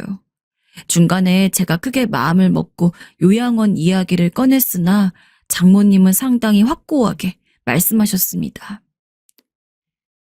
자네, 나 때문에 신경 쓰여서 그러는 건가? 난 우리 아영이 내가 손도 못 써보고 뭘 해줘보지도 못하고 보는 게 그렇게 가슴이 아프네. 자네 어머니도 나한테 이젠 오랜 친구고 그냥 동생이나 마찬가지야. 내가 해줄 수 있는 건 해주고 정 안 되면 내 말함세. 난 하나도 힘들지 않아. 저희 어머니는 완전히 인지 능력이 떨어지셔서 마치 아이가 엄마를 의지하듯 장모님을 따르고 있었고 기억이 왔다 갔다 하시면서 반말도 하시고 가끔 성질도 내셨지만 장모님은 아주 능숙하게 바로 손을 걷어붙이고 어머니를 봐주시고 씻겨주시고 치료를 같이 다녀주셨어요. 적어도 두 분 사이에 10수년이란 시간이 있었기에 이런 것도 가능한 게 아니었나 싶지만 사실 이건 부모 자식이라도 할 수 없는 것입니다. 전 매번 무거운 마음으로 장모님께 어머니를 맡기고 출퇴근을 반복하게 되었고 그 사이 아들도 장가를 가게 되었어요. 자기 누나보다 꽤 늦게 한 결혼이고 집을 마련하는 데에도 무리를 하다 보니 저도 꽤 지쳐 있었고 이상하게 식장을 나오고 이웃 친지들에게 인사를 돌리는데 몸이 보통 피곤한 게 아니더군요. 집안엔 환자가 있어서 분위기가 좋은 것도 아니고 이제 막 결혼을 해서 경사를 치른 아들이나 한창 가정생활을 잘 이루고 있는 딸에게도 걱정을 끼치고 싶지 않아 홀로 병원에 다녀오게 되었는데요. 전 나이가 많이 들게 되면 자기 앞에 진단되는 지병 앞에 어느 정도는 덤덤할 수 있을 줄 알았습니다. 하지만 이 나이가 되어도 언제나 삶은 아쉽더군요. 신부전증이란 병으로 진단을 받고 투석을 받아야 한단 말을 들으니 하늘 앞이 노래지면서 별 크게 재미가 없는 제 인생도 어찌나 안타깝고 욕심이 나던지 더 살고 싶다는 생각이 오갔어요. 한편으론 고연령이 되어서 치매 판정을 받으셨던 어머니 역시 기분이 어떠셨을까 싶어 그제서야 못난 아들은 어머니의 괴로운 마음을 이해하고 펑펑 울게 되었어요. 그 와중에도 그런 어머니를 등에 짊어지신 장모님을 생각하니 이 은혜를 어찌 갚아야 할지 몰라서 가슴이 죄어오는 것 같고, 내 육체는 피곤하고 지쳐서 괴롭기를 반복하다 보니 갈수록 컨디션이 나빠지는 것 같았습니다. 적어도 제가 이 두 분들보단 더 살아서 가시는 것도 봐드리고 이 집을 마무리 져야 마음이 편할 텐데, 점점 몸이 아파올수록 이젠 헛된 부분보다는 아주 본질적이고 현실적인 것에 눈이 가게 되더군요. 의사들의 차갑고도 냉담한 조언이 처음엔 무척 아팠지만 차라리 빠르게 받아들이고 준비를 해주는 것이 좋을 것 같아서 조금씩 이성적으로 납득을 하게 되었어요. 가끔 집에 놀러 오던 아들이나 딸이 아빠의 혈색이 나쁜 것 같다고 건강검진 좀 받아보라고 하는데 그저 쓱 웃어 넘기게 되더라고요. 자기 엄마도 일찍 보냈고 이제 할머니까지 치매에 걸려 집안 분위기가 좋지 않은데 더 이상 아이들에게 짐을 주고 싶지 않았어요. 장모님은 당시 저희 어머니를 돌보시느라 무척 힘드셨을 텐데 말씀도 안 하시고 매번 괜찮다고 하셔서 걱정이 많았는데요. 어느 날 갑자기 말씀을 꺼내시더군요. 저기 자네, 내가 요즘 잘 체하고 몸이 안 좋네. 혹시 한동안 간병인 같은 거라도 쓸 수 없을까? 요양원을 보내드리는 건 아직 안 하고 싶네. 요즘 나라에서 이런 제도도 잘 되어 있다던데 좀 알아봐 주게. 이 말을 듣고 보니 최근에 장모님께서 그냥 소파에 누워 계실 때도 있고 어머니가 주무실 때 낮잠을 같이 주무시기도 하며 기력이 없단 말씀을 하셔서 좀 신경이 쓰였어요. 이상하다 싶어서 낮에는 딸에게 어머니를 봐달라고 하고 장모님을 모시고 병원에 갔습니다. 연세도 있으신 분이니 이럴 때에는 빠르게 모시고 가는 게 답일 것 같아서 여러 가지 검사를 했는데 결과를 듣고 난 뒤 저와 장모님은 서로 간에 할 말이 없어 그냥 멈춰 있게 되었어요. 바로 다름 아닌 췌장암 진단을 받게 되신 것이었어요. 의사는 그 병명 아래 우리가 그 어떤 개인적인 감상이 끼어들 새도 없이 이후로 진행될 상황들을 쭉쭉 말을 하는데 귀가 먹먹해지더군요. 연세가 보통 고령이 아니시다 보니 수술도 어렵고 남은 시기를 기다리는 수밖에 없다는 것이었어요. 장모님이 지금껏 딸을 보내고 버텨오신 날들을 생각하니 뭐가 이렇게 다 가혹한 건지. 그러면서 나중에 그 화살이 저 자신을 스스로 가리키게 되더군요. 어쩌면 멀쩡하게 살 수 있으셨던 장모님을 그때 처남이 모셔가겠다고 할 때 보내드렸다면 이런 일이 있었을까 싶었어요. 치매에 걸린 저희 어머니를 돌보시겠다고 10여 년을 저리 고생하고 돌보시다 보니 알게 모르게 본인도 스트레스가 있으셨을 텐데 그런 게 쌓여서 절이 되신 거라면 그 죄를 어찌 씻어야 하나 눈물이 앞을 가렸어요. 병실 의자에 앉아 고개를 파묻고 울다가 화장실에 다녀오신 장모님을 보니 이루 말할 수 없이 괴로웠습니다. 결국 장모님을 붙들고 엉엉 울게 되었어요. 장모님, 저 때문에 저희 어머니 보시느라. 장모님. 장모님은 말없이 한창을 서 계시더니 같이 쭈그리고 앉으셔서 저를 보시더군요. 자네 잘못이 아니야. 그러지 말게. 그 말에 더 목이 메어 꺽꺽 소리를 내며 울었고 그 와중에도 장모님은 저에게 계속 별일이 아니라고 얘기를 하시는데 왜 그렇게 먹먹했는지 모르겠습니다. 결국 그 길로 장모님은 입원을 하게 되셨고 이후로 집으로 돌아와 어머니만 계신 텅 빈 집을 보고 있자니 아무런 생각도 들지 않고 멍했어요. 여기서 보냈던 시간들이 갑자기 주마등처럼 확확 스쳐가는 것이 장모님이며 어머니며 아내며 아이들이며 모든 게 빠른 잔상들로 지나가더군요. 힘없이 누워서 계속 자네 잘못이 아니다, 별일이 아니다 라는 장모님의 말씀이 아리도록 생각이 났어요. 또한 정신이 돌아올 때마다 본인 옆에 붙어 있으면서 돌봐주시던 장모님을 계속 찾으시는 어머니를 보며 이루 말할 수 없이 속이 갑갑했어요. 저 역시 몸이 성치 않다 보니 어머니를 돌봐드리고 몇 번이나 주저앉아서 다시 누워있게 되고, 장모님께서는 처남이 가서 돌봐드리는 형태로 며칠이 흐르게 되었는데요. 그렇게 장모님이 입원하신 지 며칠 안 되어 어느 날 아침 어머니의 상태가 좀 평소 같지 않다는 것을 느꼈습니다. 침대에 누워 계신 채로 아무리 어머니를 불러도 답을 안 하시고 움직임이 없으셔서 그대로 응급차를 부르게 되었어요. 큰 병원에 모시게 되었는데 급성 폐렴이라고 하시는데 대체 뭐가 이렇게 정신이 없는 건지, 이런 급박한 진행 상황을 따라가는 것만으로도 너무 벅차더군요. 마침 그 병원에 장모님이 계시기도 했던 터라 조금 텀이 나면 장모님께 들릴 생각으로 처남에게 연락을 했어요. 그런데 어머니의 상태가 심상치 않아서 그럴 시간이 나지 않아 초조해하던 중 전혀 생각지도 못한 순간 저는 큰일을 맞게 되어버렸습니다. 아무리 평소와 다른 아침을 맞이하셨고 그 길로 실려오셨다지만 전 그게 마지막일 거라는 생각을 하지 못했어요. 오래도록 치매를 앓으셨던 어머니시지만 그저 급성 폐렴이란 병명에만 더 열중해 있었고 어머니와의 이별 같은 생각은 상상도 해보지 않았어요. 그런데 어머니는 의식 없이 주무시듯 병원에서 숨을 거두시게 되었습니다. 제 안에 있는 큰 생명의 빛이 꺼졌다는 것을 받아들이기가 힘들어 몸의 모든 피가 탁하게 막히는 느낌이 들더군요. 그렇게 멍하니 있는데 진동이 심히 울리면서 처남에게 전화가 왔다는 것을 알게 되었어요. 일단은 장모님도 위독하신 관계로 들려봐야 한다는 것은 알고 있으나 제 상황이 말이 아니었어요. 그래도 뭐든 어떻게든 해야 할 것 같아 겨우 수신 버튼을 눌러 받게 되었습니다. 숨을 내쉬며 무슨 말이라도 하려고 힘겹게 전화를 받았는데 처남이 하는 말에 심장이 뻥 뚫리는 것 같더군요. 저만 이때 몸이 굳는 듯 모든 게 정지되어 버렸던 건지, 다른 분들이라면 이 상황을 대체 어찌 받아들이실 수 있으실지 잘 모르겠습니다. 처남.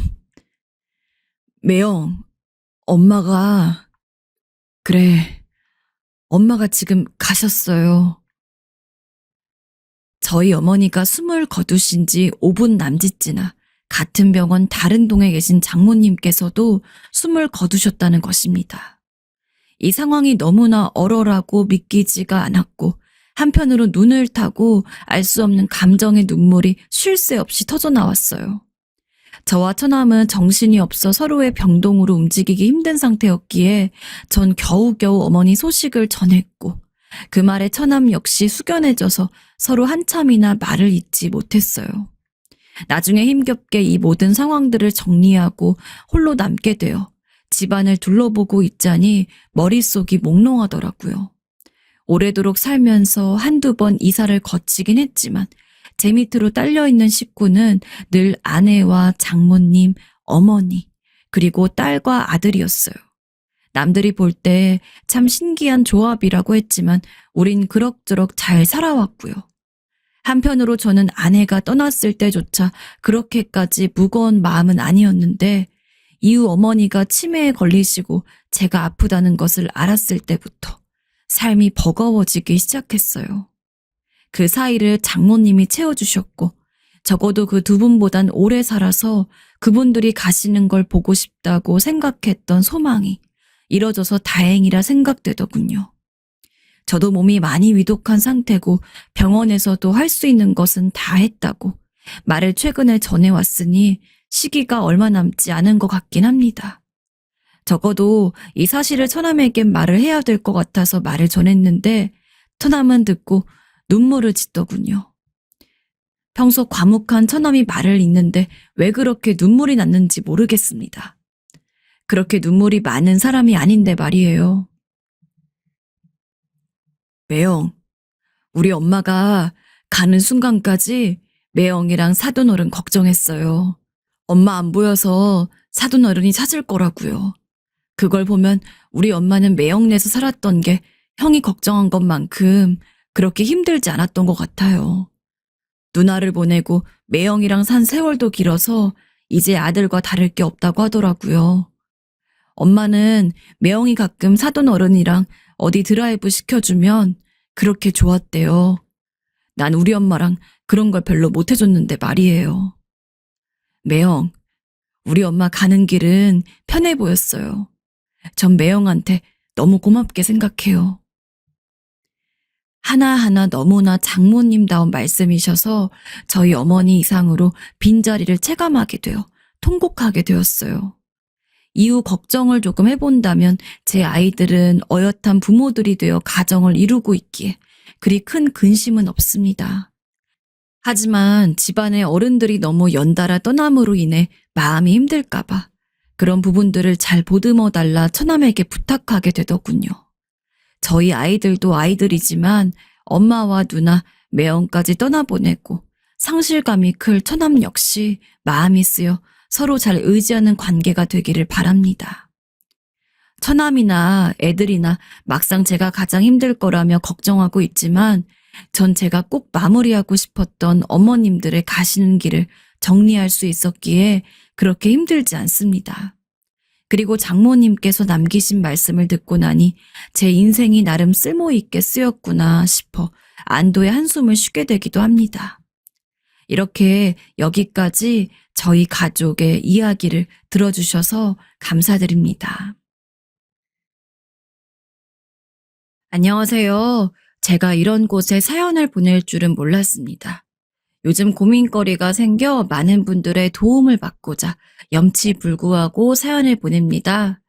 제 집안의 치부일 수도 있으나 익명의 힘을 빌려 사연을 보내니 끝까지 들어주시고 작은 조언이라도 해주시면 귀담아 듣겠습니다. 딸만 3명이 있는 딸 부잣집의 가장으로 살았습니다. 사업을 하는 덕에 일반적인 회사에 다니는 사람들보다는 돈도 꽤 많이 벌었어요. 그런데 사업해보신 분들은 아시겠지만 사실 큰돈이 오가는 만큼 빚도 많고 한번 삐끗하면 재기가 힘들기도 하잖아요. 초반엔 잘 됐던 사업이 애들 키우면서 많이 휘청거리기도 했었습니다. 그래도 어찌저찌 버텨서 3딸이 전부 성인이 되고 대학에 갈 때까지는 키워냈어요. 당연히 쉬웠던 건 아닙니다. 제가 만약 사업에 신경을 씀과 동시에 애들 육아에도 많이 신경을 써야 하는 상황이었다면 이렇게까지 저에게 닥친 위기를 적절하게 해결하진 못했을 거예요. 아내가 제 사업이 커짐과 동시에 다니던 회사도 자진해서 그만두고 오로지 아이들 육아에만 신경 써줘서 저 역시 사업에만 전념할 수 있었습니다. 당신은 아무 걱정도 하지 마. 사실 당신이 버는 돈에 비해서는 내가 버는 돈은 푼돈에 가깝잖아. 당연히 여건이 되는 사람이 돈을 많이 벌고 나머지 사람은 집안일에 전념하는 게 맞아. 당신은 사업 살릴 생각이나 해. 애들은 내가 키울 테니까. 그렇게 아내가 집안일을 도맡아준 덕분에 전 정말로 사업에만 온전히 신경을 쓸 수 있었습니다.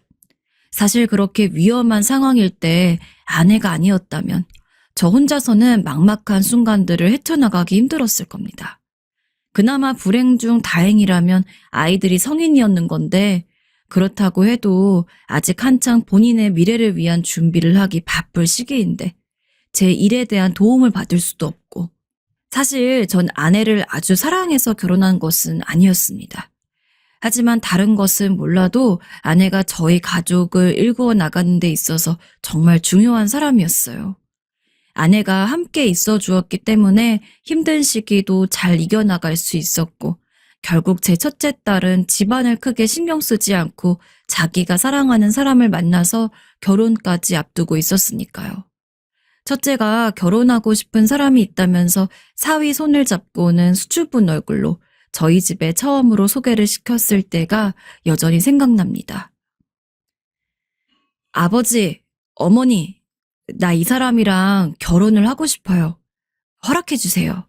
제가 아직 어리지만 이 사람이랑 있게 된다면 평생 행복할 수 있을 거라고 생각해요. 나이가 많지는 않지만 좋은 회사에 취직하여 앞날이 창창한 첫째, 그리고 첫째와 비슷한 나이로 잘 나가는 대기업 사원이었던 사위. 첫째 부모로서 둘의 결혼을 말릴 생각은 하나도 없었습니다. 게다가 사위는 실제로 만났을 때 인성이라던가 인품 자체가 참 괜찮은 남자였죠. 집이 잘 살고 사위 자체가 능력이 있는 것도 중요하겠지만 전 무엇보다도 이 남자가 정말로 제 딸을 있는 그대로 사랑해 줄 수 있을지가 제일 중요했습니다. 누구보다 아끼며 키워왔던 딸인 만큼 반드시 행복하게 살았으면 했으니까요. 그렇게 상견례까지 마쳤습니다. 딸아이 시댁될 사람도 괜찮았죠. 결혼 날짜를 잡고 이것저것 준비를 하다 보니 금세 결혼 날짜가 3개월 앞으로 다가왔습니다. 근데 막상 그때가 되니 둘의 행복을 빌면서도 참 섭섭하더군요. 자식 가진 부모들은 다 제 맘 아실 겁니다. 이제 정말 내 품을 떠나는구나 싶어서 조금 허무하기도 하고. 하지만 맹세코 딸이 없어서 허전할 마음이 들 거라곤 생각했지만 애초에 결혼 자체가 물러질 일이 발생하리라곤 상상조차 못했습니다. 아니, 갑자기 무슨 소리세요? 제가 회사를 판 적이 없는데 회사가 팔렸다니. 제가 그동안 벌어놓고 일구어왔던 모든 재산들이 한순간에 물거품이 되었습니다.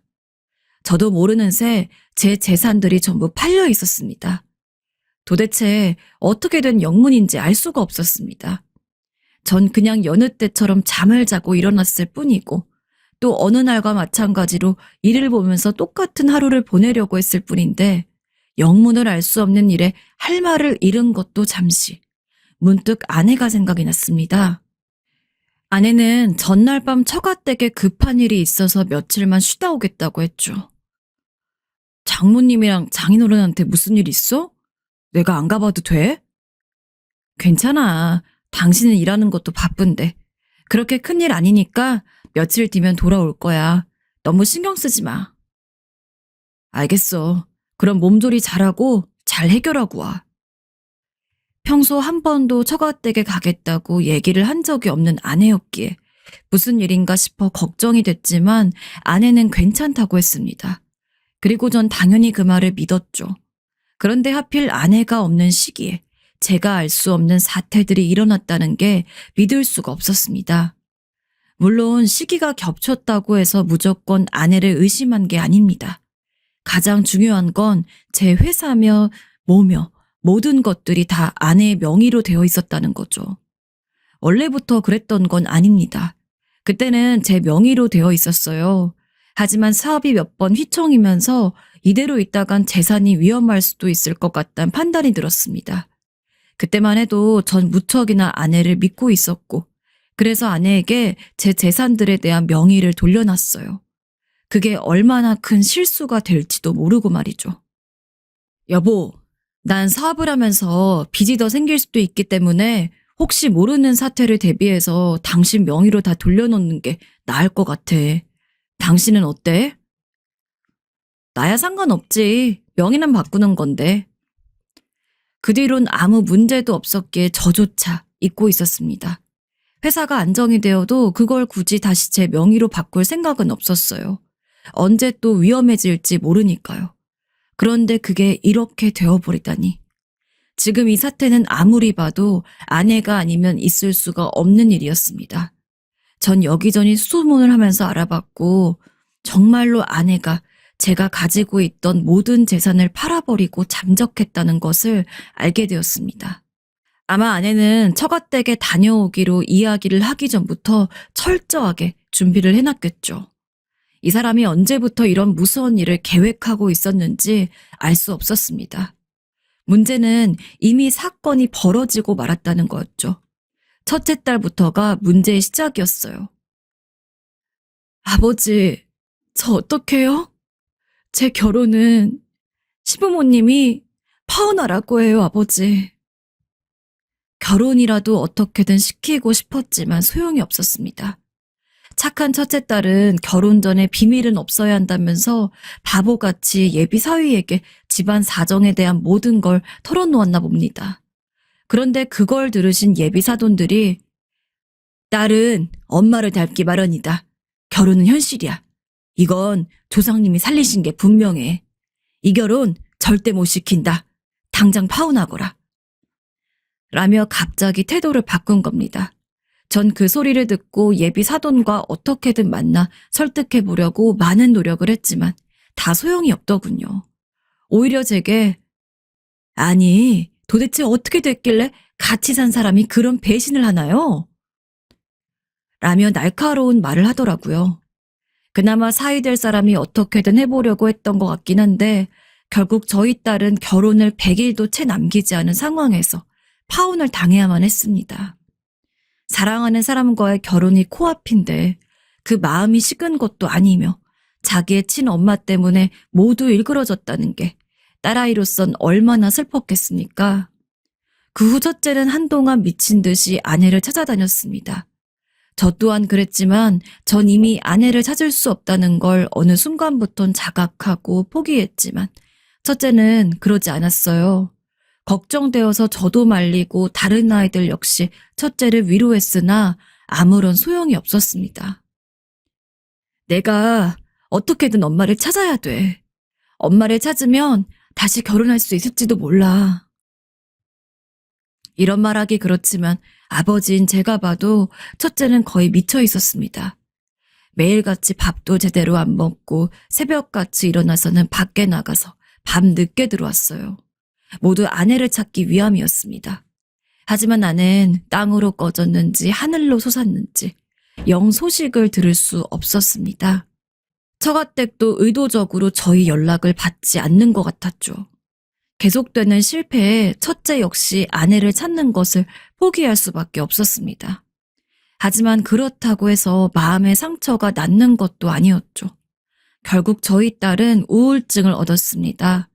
28이라는 젊은 나이에 말이에요. 그렇게 웃는 게 예쁘고 언제나 긍정적이었던 딸이 우울증이라니. 전 이 모든 상황들이 너무 원망스럽고 힘들었습니다. 그리고 미안했습니다. 딸에게 말이죠. 아버지가 되어서는 사업에 전념한다는 핑계로 집에 너무 신경을 못 써가지고 이런 일이 일어난 게 아닐까 싶었습니다. 내가 애초부터 아내를 너무 믿지 않았다면 이런 나쁜 일이 발생하지도 않았을 텐데. 게다가 고통스러운 일은 첫째에게만 발생한 것이 아니었습니다. 아직 대학교에 다니고 있던 막내는 중간에 대학교 중퇴를 해야 했고 둘째는 빚을 갚기 위해서 모아두었던 돈을 전부 털어야 했습니다.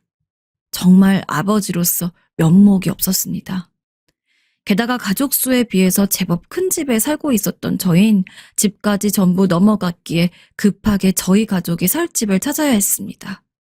하지만 돈도 없는 상황에서 당연히 괜찮은 집을 찾을 수 없었고 그나마 다행스럽게도 평소 알고 지낸 지인의 도움으로 반지하 방을 얻을 수 있었습니다. 하지만 아시다시피 저를 빼놓고도 딸이 셋입니다. 4명이서 반지하 방에 사는 게 쉽진 않았습니다. 아빠가 너무 미안하다. 미안해. 내가 조금만 정신을 차렸어도 너희가 이렇게까지 고생하진 않았을 텐데. 그런 말 하지 마요. 아버진 잘못 없어요. 지금까지 저희를 위해서 노력해 오신 거 알아요. 힘들지만 우리 조금만 더 버텨봐요. 언니도 나중엔 괜찮아질 거예요. 그렇게 힘든 와중에도 아무런 원망도 하지 않는 저희 딸들. 너무나 미안하고 도무지 아비로서 할 말이 없더군요. 그래서 전 일부러 조금이라도 돈을 더 벌어오겠다는 핑계로 밖에 나가서는 모텔에서 자고 들어가는 일이 많았어요. 안 그래도 집도 좁아져가지고 자식들이 생활하기에도 힘들 텐데 성인인 딸들에게 저까지 있으면 더 번거롭고 불편하고 그럴까 봐요. 심적으로 너무 힘들어하는 첫째도 그런 티는 내지 않지만 분명히 속이 썩어갖고 있을 둘째와 셋째도 걱정이 됐습니다. 제가 할 수 있는 것은 최대한 이 상황을 벗어나기 위해서 열심히 돈을 버는 것과 이렇게 저희를 배신한 아내와 하루빨리 헤어지는 일밖에 없었어요. 물론 그전에 저도 사기죄로 아내를 어떻게든 처벌하고 싶어 이리 뛰고 저리 뛰어봤지만 이미 명의 자체가 아내로 되어 있던 상황에서 처벌받기는 힘들단 답변을 받았습니다. 그래서 전 중간에 이혼 소송을 냈습니다. 아내한테 어떤 위자료를 받을 순 없었지만 그래도 소송을 하고 나니 법적으로 부부가 되진 않을 수가 있더군요. 물론 그 과정 속에서도 이혼 소송은 여러 복잡한 절차 때문에 시행착오를 겪었지만 아내와의 이혼이 받아들여졌다는 이야기를 들었을 때 참 속 시원하면서도 한편으로는 허탈했습니다. 내가 이런 결과를 얻으려고 아내와 결혼을 해서 이렇게까지 열심히 일했나 싶어서요. 솔직히 그렇게 서류로 받으니 그동안은 분노와 배신감으로 눌러왔던 눈물이 터져 나왔습니다. 알게 모르게 아내에게 많이 의지를 하는 게 있었고 무엇보다도 법적으로 엮인 제 아내이기에 당연히 전 이와 같은 가족이 평생 유지될 거라고 생각했습니다. 물론 그 믿음도 아내의 배신으로 처참하게 사라지게 되었지만 그 이후로 전 그 어느 때보다도 열심히 일했습니다. 우리 예쁜 딸들도 마찬가지였어요. 첫째는 여전히 우울증으로 고생을 하고 있는 터라 제대로 일을 하지 못했지만 둘째와 셋째는 아니었습니다. 특히 막내는 대학교를 중퇴하게 되고 무언가 깊이 결심을 했는지 어떤 때는 저와 둘째보다도 더 많은 일을 했습니다. 중간에 대학교를 그만두었던 학력 때문인지 한자리에서 길게 일을 하진 못했지만 셋째는 회사를 다니면서도 따로 아르바이트를 하는 등 말 그대로 돈을 벌 수 있는 일이라면 정말 나쁜 일을 빼고는 뭐든지 하는 것만 같았습니다. 아이가 한 번씩 코피를 흘릴 때면 죄책감이 밀려왔어요. 돈을 벌고 싶은 마음은 알겠지만 아빠는 그러다가 네가 건강이라도 해칠까 봐 너무 걱정이 된다. 그냥 이 아빠가 미안하다. 아빠가 죄인이야. 아빠, 왜 그런 말 해? 내가 벌고 싶어 버는 거야. 그리고 이렇게 가족이 힘을 모아야 얼른 일어나지. 아빠도 그러니까 힘내. 알겠지? 그러나 막내는 굳건했습니다. 그렇게 제일 어린 자식까지 아등바등 살기 위해 노력을 하는데 제가 가만히 있을 순 없기에 한 10년간은 빚을 갚고 먹고 살기를 찾는 것만 해도 바빴습니다. 그래도 노력은 배신당하지 않는다고 그렇게 살다 보니까 어느 정도는 전보다 훨씬 상황이 나아지더군요. 빚도 갚고 집도 옮기고 딸들 역시 사는 게 나아졌어요. 그런데 그때 바쁜 삶에 치여 있고 있던 한 사람을 만나게 되었습니다. 바로 오래전 저희를 배신하고 떠난 아내였죠. 정말 기가 막힐 노릇이었어요. 저희가 고생을 한 것도 10년이었고 아내를 만난 것도 딱 10년 말이었습니다. 당연히 저를 찾아올 거라고는 생각 못했어요. 설사 얼굴을 보게 된다고 하더라도 이렇게 아무렇지 않은 얼굴일 거라고는 상상하지 못했습니다. 아내는 마치 원래부터 매일같이 얼굴을 봐왔던 듯 태연하게 제가 일하는 곳으로 찾아왔습니다. 당신이 여기가 어디라고 찾아와? 양심이 있기라도 한 거야? 어디 뻔뻔하게 얼굴을 들이밀어? 내가 좋은 제안을 하나 하려고 왔는데 이렇게 나 대하면 후회할걸? 일단 얘기나 들어봐. 집을 떠나고 내가 20억을 벌어왔어. 이거 줄 테니까 다시 나랑 새롭게 시작하자. 솔직히 내가 잘못한 건 알아. 그래도 세월도 많이 지났고 하니 나도 많이 반성했어. 나 다시 받아줘, 여보. 여보? 지금 여보라 했어? 당신 미쳤어? 말 같지도 않은 소리였습니다. 20억을 줄 테니 다시 합치자니.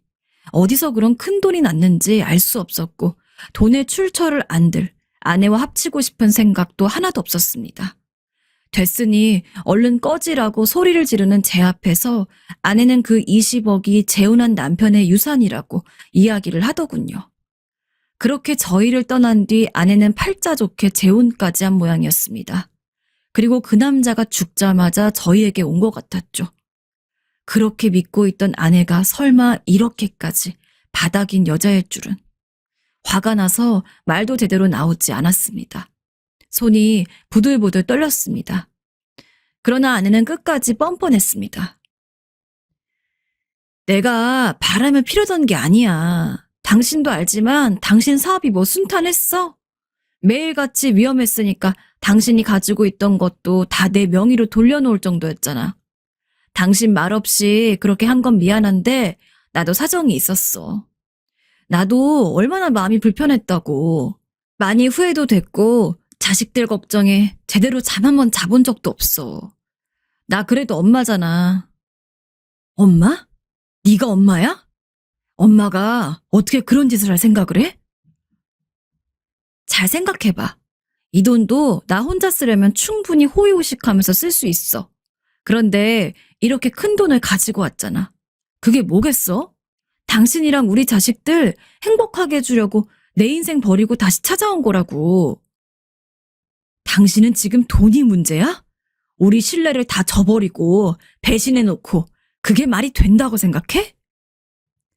당신 냉정하게 생각해. 내가 만약 그대로 있었으면 이 정도 20억은커녕 당신 사업 금방 망했어. 그나마 내가 빠릿빠릿하게 행동했기 때문에 시간이 좀 지나서라도 이렇게 큰 돈을 얻을 수 있었던 거야. 정말 얼굴을 한 대 치고 싶었습니다. 어찌나 저렇게 뻔뻔한지. 하지만 동시에 큰 돈 앞에 흔들린 것도 맞습니다. 저 때문은 아닙니다. 제 애들 때문이었죠. 당장 돈이 없어 파혼을 당한 첫째도 있는 상황이었습니다. 물론 그 파혼은 제 아내 때문이 맞아요. 하지만 이렇게 넉넉한 돈이 있는 상황이라면 첫째도 좋은 남자를 만날 가능성이 있을 수도 있을 것 같고, 둘째와 셋째와 결혼을 준비할 땐 아무런 문제가 없을 것 같았습니다. 애들을 생각하면 당장 제가 아내에게 느끼는 배신감과 실망으로 아내를 내칠 수가 없었어요. 돈이 전부는 아닌 세상이지만 돈이 없으면 행복하기 어려운 세상인 것도 맞습니다. 나만 조금 참으면 되지 않을까? 이 돈이면 우리 애들 전부 행복하게 살 수 있을 텐데. 그래서 일단 아내에게 시간이 필요하다고 했습니다. 애들한테도 얘기를 해야 하니까요. 아내는 순순히 물러났고 전 그날 자식들을 불러 모아서 아내가 돌아왔다는 이야기를 했습니다. 아마 아이들도 애초에 엄마란 존재를 잊고 있었는지 혹은 잊고 싶어서 아예 생각을 하지 않으려고 노력했는진 몰라도 긴 시간 동안 한 번 언급조차 없던 사람이 갑자기 나타난 것을 얼떨떨했습니다. 그해 전 아내가 저에게 이야기한 것을 토시 하나 안 틀리고 그대로 이야기했어요. 20억이란 액수를 구체적으로 이야기하면서 자식들이 어떤 마음일까 궁금했습니다.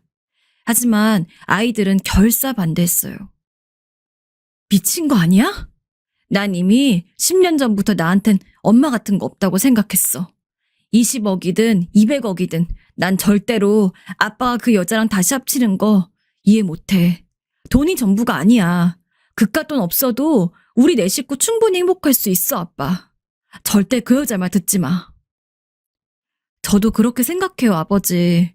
혹시 저희 때문이라면 신경 쓰지 않았으면 좋겠어요. 저희는 아빠가 혼자 키워주신 거고 엄마 같은 거 없어도 잘 살아왔어요. 우리 그렇게 힘든 10년을 버텼는데 이제 다시 행복해지려고 하는데 그 사람이 미꾸라지처럼 들어와서 물 흐리는 거 보고 싶지 않아요. 자식들 말을 들으니 왜 그리 눈물이 나던지. 다행히 자식들이 그렇게 강경하게 나오니 저라고 해서 아내를 용서할 필요도 없었습니다. 그래서 아내에게 가서 그대로 전했죠. 그러나 아내는 한 번만 만나게 달라고, 얼굴을 보면 달라질 수도 있다면서 저를 설득했습니다. 여보, 한 번만 제발 이렇게 부탁할게. 제발 얼굴만 보게 해줘. 응? 그래서 딱 한 번이면 괜찮을 거라고 생각했어요. 부끄러운 이야기지만 돈이 참 컸습니다. 자식들의 마음은 이해하지만 전 여전히 그 돈이 있으면 제 자식들을 그 누구보다 행복하게 살게 해줄 수 있을 거라고 장담했거든요. 그래서 아이들에게 다시 한번 이야기를 했습니다. 아쉬운 것도 있고 확실히 해두고 싶었던 것도 있었죠. 그래서 아내를 집으로 불렀습니다. 얼굴을 보고 이야기를 듣고서도 정말 그전과 마음이 달라지지 않는다면 그 이후로는 이런 제안도 없을 거라고요. 덕분에 아내가 오는 날 거의 매일같이 방에만 있던 첫째도 정말 오랜만에 거실에 나와 있었습니다. 아내는 집에 들어오자마자 너무도 살가운 목소리로 우리 딸들 잘 있었어? 하며 인사를 했습니다. 그 태연스러움에 기가 찰 정도로요. 아이들도 아마 느꼈을 겁니다. 특히 아내로 인해서 가장 많은 피해를 봤던 첫째는 참을 수가 없었는지 그 자리에서 벌떡 일어났어요. 누가 말릴 새도 없었습니다. 나는 당신 같은 엄마 둔 적 없어. 이 집에서 나가. 아빠 버리고 우리 버린 사람이 어떻게 엄마야? 그래 놓고서는 그렇게 태연하게 인사를 해? 당신이 사람이야? 나는 당신 때문에 인생이 망했어. 사랑하는 사람과 헤어졌고 그 이후로도 새로운 사람은 못 만나. 당신이 얼마를 가져와도 당신 도움은 내겐 쓸모없어. 둘째와 셋째는 그래도 참고 있었던 모양인데 첫째가 그렇게 강력하게 나서니 자신들도 할 말을 해야 한다고 생각한 것 같습니다. 둘째와 셋째 역시 자리에서 일어나 아내에게 다가가서는 욕을 퍼부었죠. 20억은 당신이나 가져. 우린 그런 돈 없어도 잘 살아왔어.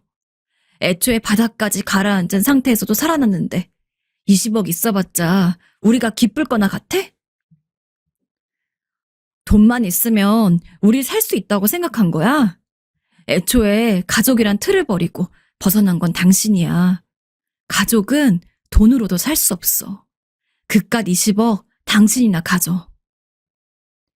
아내는 아내 나름대로 항변을 하는 듯 했습니다. 하지만 잔뜩 화가 난 세 딸의 원성은 피할 수가 없었습니다. 첫째는 그 와중에도 과거에 자신과 저희 가족이 당했던 피해가 생각났는지 보상금을 내놓으라고 하더군요.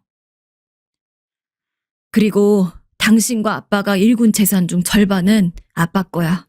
아빠 목 가져간 3억 7천만 원. 그것만 내놔. 그거는 당신이 원래 돌려줘야 했을 돈이니까. 그 이후로는 다신 우리한테 연락하지 마. 나도 내 동생들한테도 그리고 아빠한테도. 아마 자식들은 그만큼 많은 상처를 가지고 있었던 것 같습니다. 특히 저는 우울증을 앓은 뒤로 말조차 제대로 하지 않았던 첫째가 그렇게 화를 내는 것을 보고 마음이 너무 아팠습니다. 그동안 어떻게 그런 힘든 마음을 참고 있었을지. 결국 아내는 자식들의 기세에 아무런 말도 하지 못하고 돌아갔습니다. 그러더니 다음날 다시 오더군요. 첫째가 이야기한 돈을 준비해서요. 첫째가 요구한 돈은 3억 7천이었지만 아내가 가져온 돈은 5억이었습니다. 아마 아내는 미안한 마음에 요구했던 것보다 더 큰 돈을 준비해온 것 같았어요. 물론 딸아이에게 그런 건 중요하지 않았습니다. 통장을 유심히 보던 첫째는 은행을 다녀온다고 하더니 한 3시간이 지나서 집에 오더군요. 1억 3천만 원 거슬러 왔어. 당신한테 뺏긴 돈 빼고는 단 한 푼도 더 받고 싶지 않아. 그렇게 좋은 돈 당신이나 많이 가져. 그리고 약속했던 대로 다신 돌아오지 말고. 첫째는 봉투를 그대로 아내에게 던졌습니다. 작은 뭉텅이로 묶인 돈이 흩날리는데 아내가 그 앞에서 눈물을 흘리더군요. 더 이상 참을 수가 없었던 모양입니다. 너네를 생각해서 행동한 건데 왜 그렇게 몰라주냐는 등. 내가 그래도 내 배 아파서 나온 자식들한테 이런 취급을 받아야 하는 등. 그러나 자식들은 냉정했습니다. 가족들 배신하고 벌어온 더러운 돈은 필요 없다며 힘을 모아 아내를 밖으로 내쫓았어요. 그 뒤로 자식들은 아내가 언제 왔냐는 듯이 그냥 일상적인 이야기를 하면서 지냅니다. 첫째도 아내를 본 이후 심경에 변화라도 있었는지 가끔씩은 나와서 함께 식사를 하곤 해요. 그 어느 때보다도 마음이 평온한 나날을 보내고 있습니다. 하지만 아내가 너무 마음에 걸려요. 매일같이 제게 전화를 하기 때문입니다. 나는 정말 애들이 이렇게까지 날 미워할 줄 몰랐어. 돈이 없으면 힘드니까 돈이 있으면 다 괜찮을 줄 알았던 건데 제발 나 좀 도와줘. 나 그래도 당신 아내였고 우리 애들 엄마였잖아. 당신이 잘 이야기해주면 애들도 납득을 할 거야. 정말 매일같이 전화를 해서는 저에게 이야기를 하는데 그걸 대놓고 무시할 수 없는 저도 너무 멍청한 것 같고 화가 납니다. 물론 정말 아내의 말대로 자식들한테 그런 이야기를 할 생각은 없어요. 아이들이 아내한테 얼마나 유감을 가지고 있는진 이미 충분히 눈으로 봐왔으니까요. 하지만 제 선에서 아내를 내치는 것은 좀 다른 일입니다. 아내를 동정하거나 용서해서가 아니라 여전히 아내의 존재가 장기적으로 보았을 때 아이들에게 좋은 영향을 미칠 수도 있을 거란 가능성 때문이에요. 여러분들이 만약 제 상황이라면 어떻게 하실 것 같으신가요? 부디 무슨 말이든 좋으니 지혜를 나눠주신다면 잘 참고하겠습니다. 지금까지 긴 넋두리 같은 이야기 들어주셔서 감사합니다.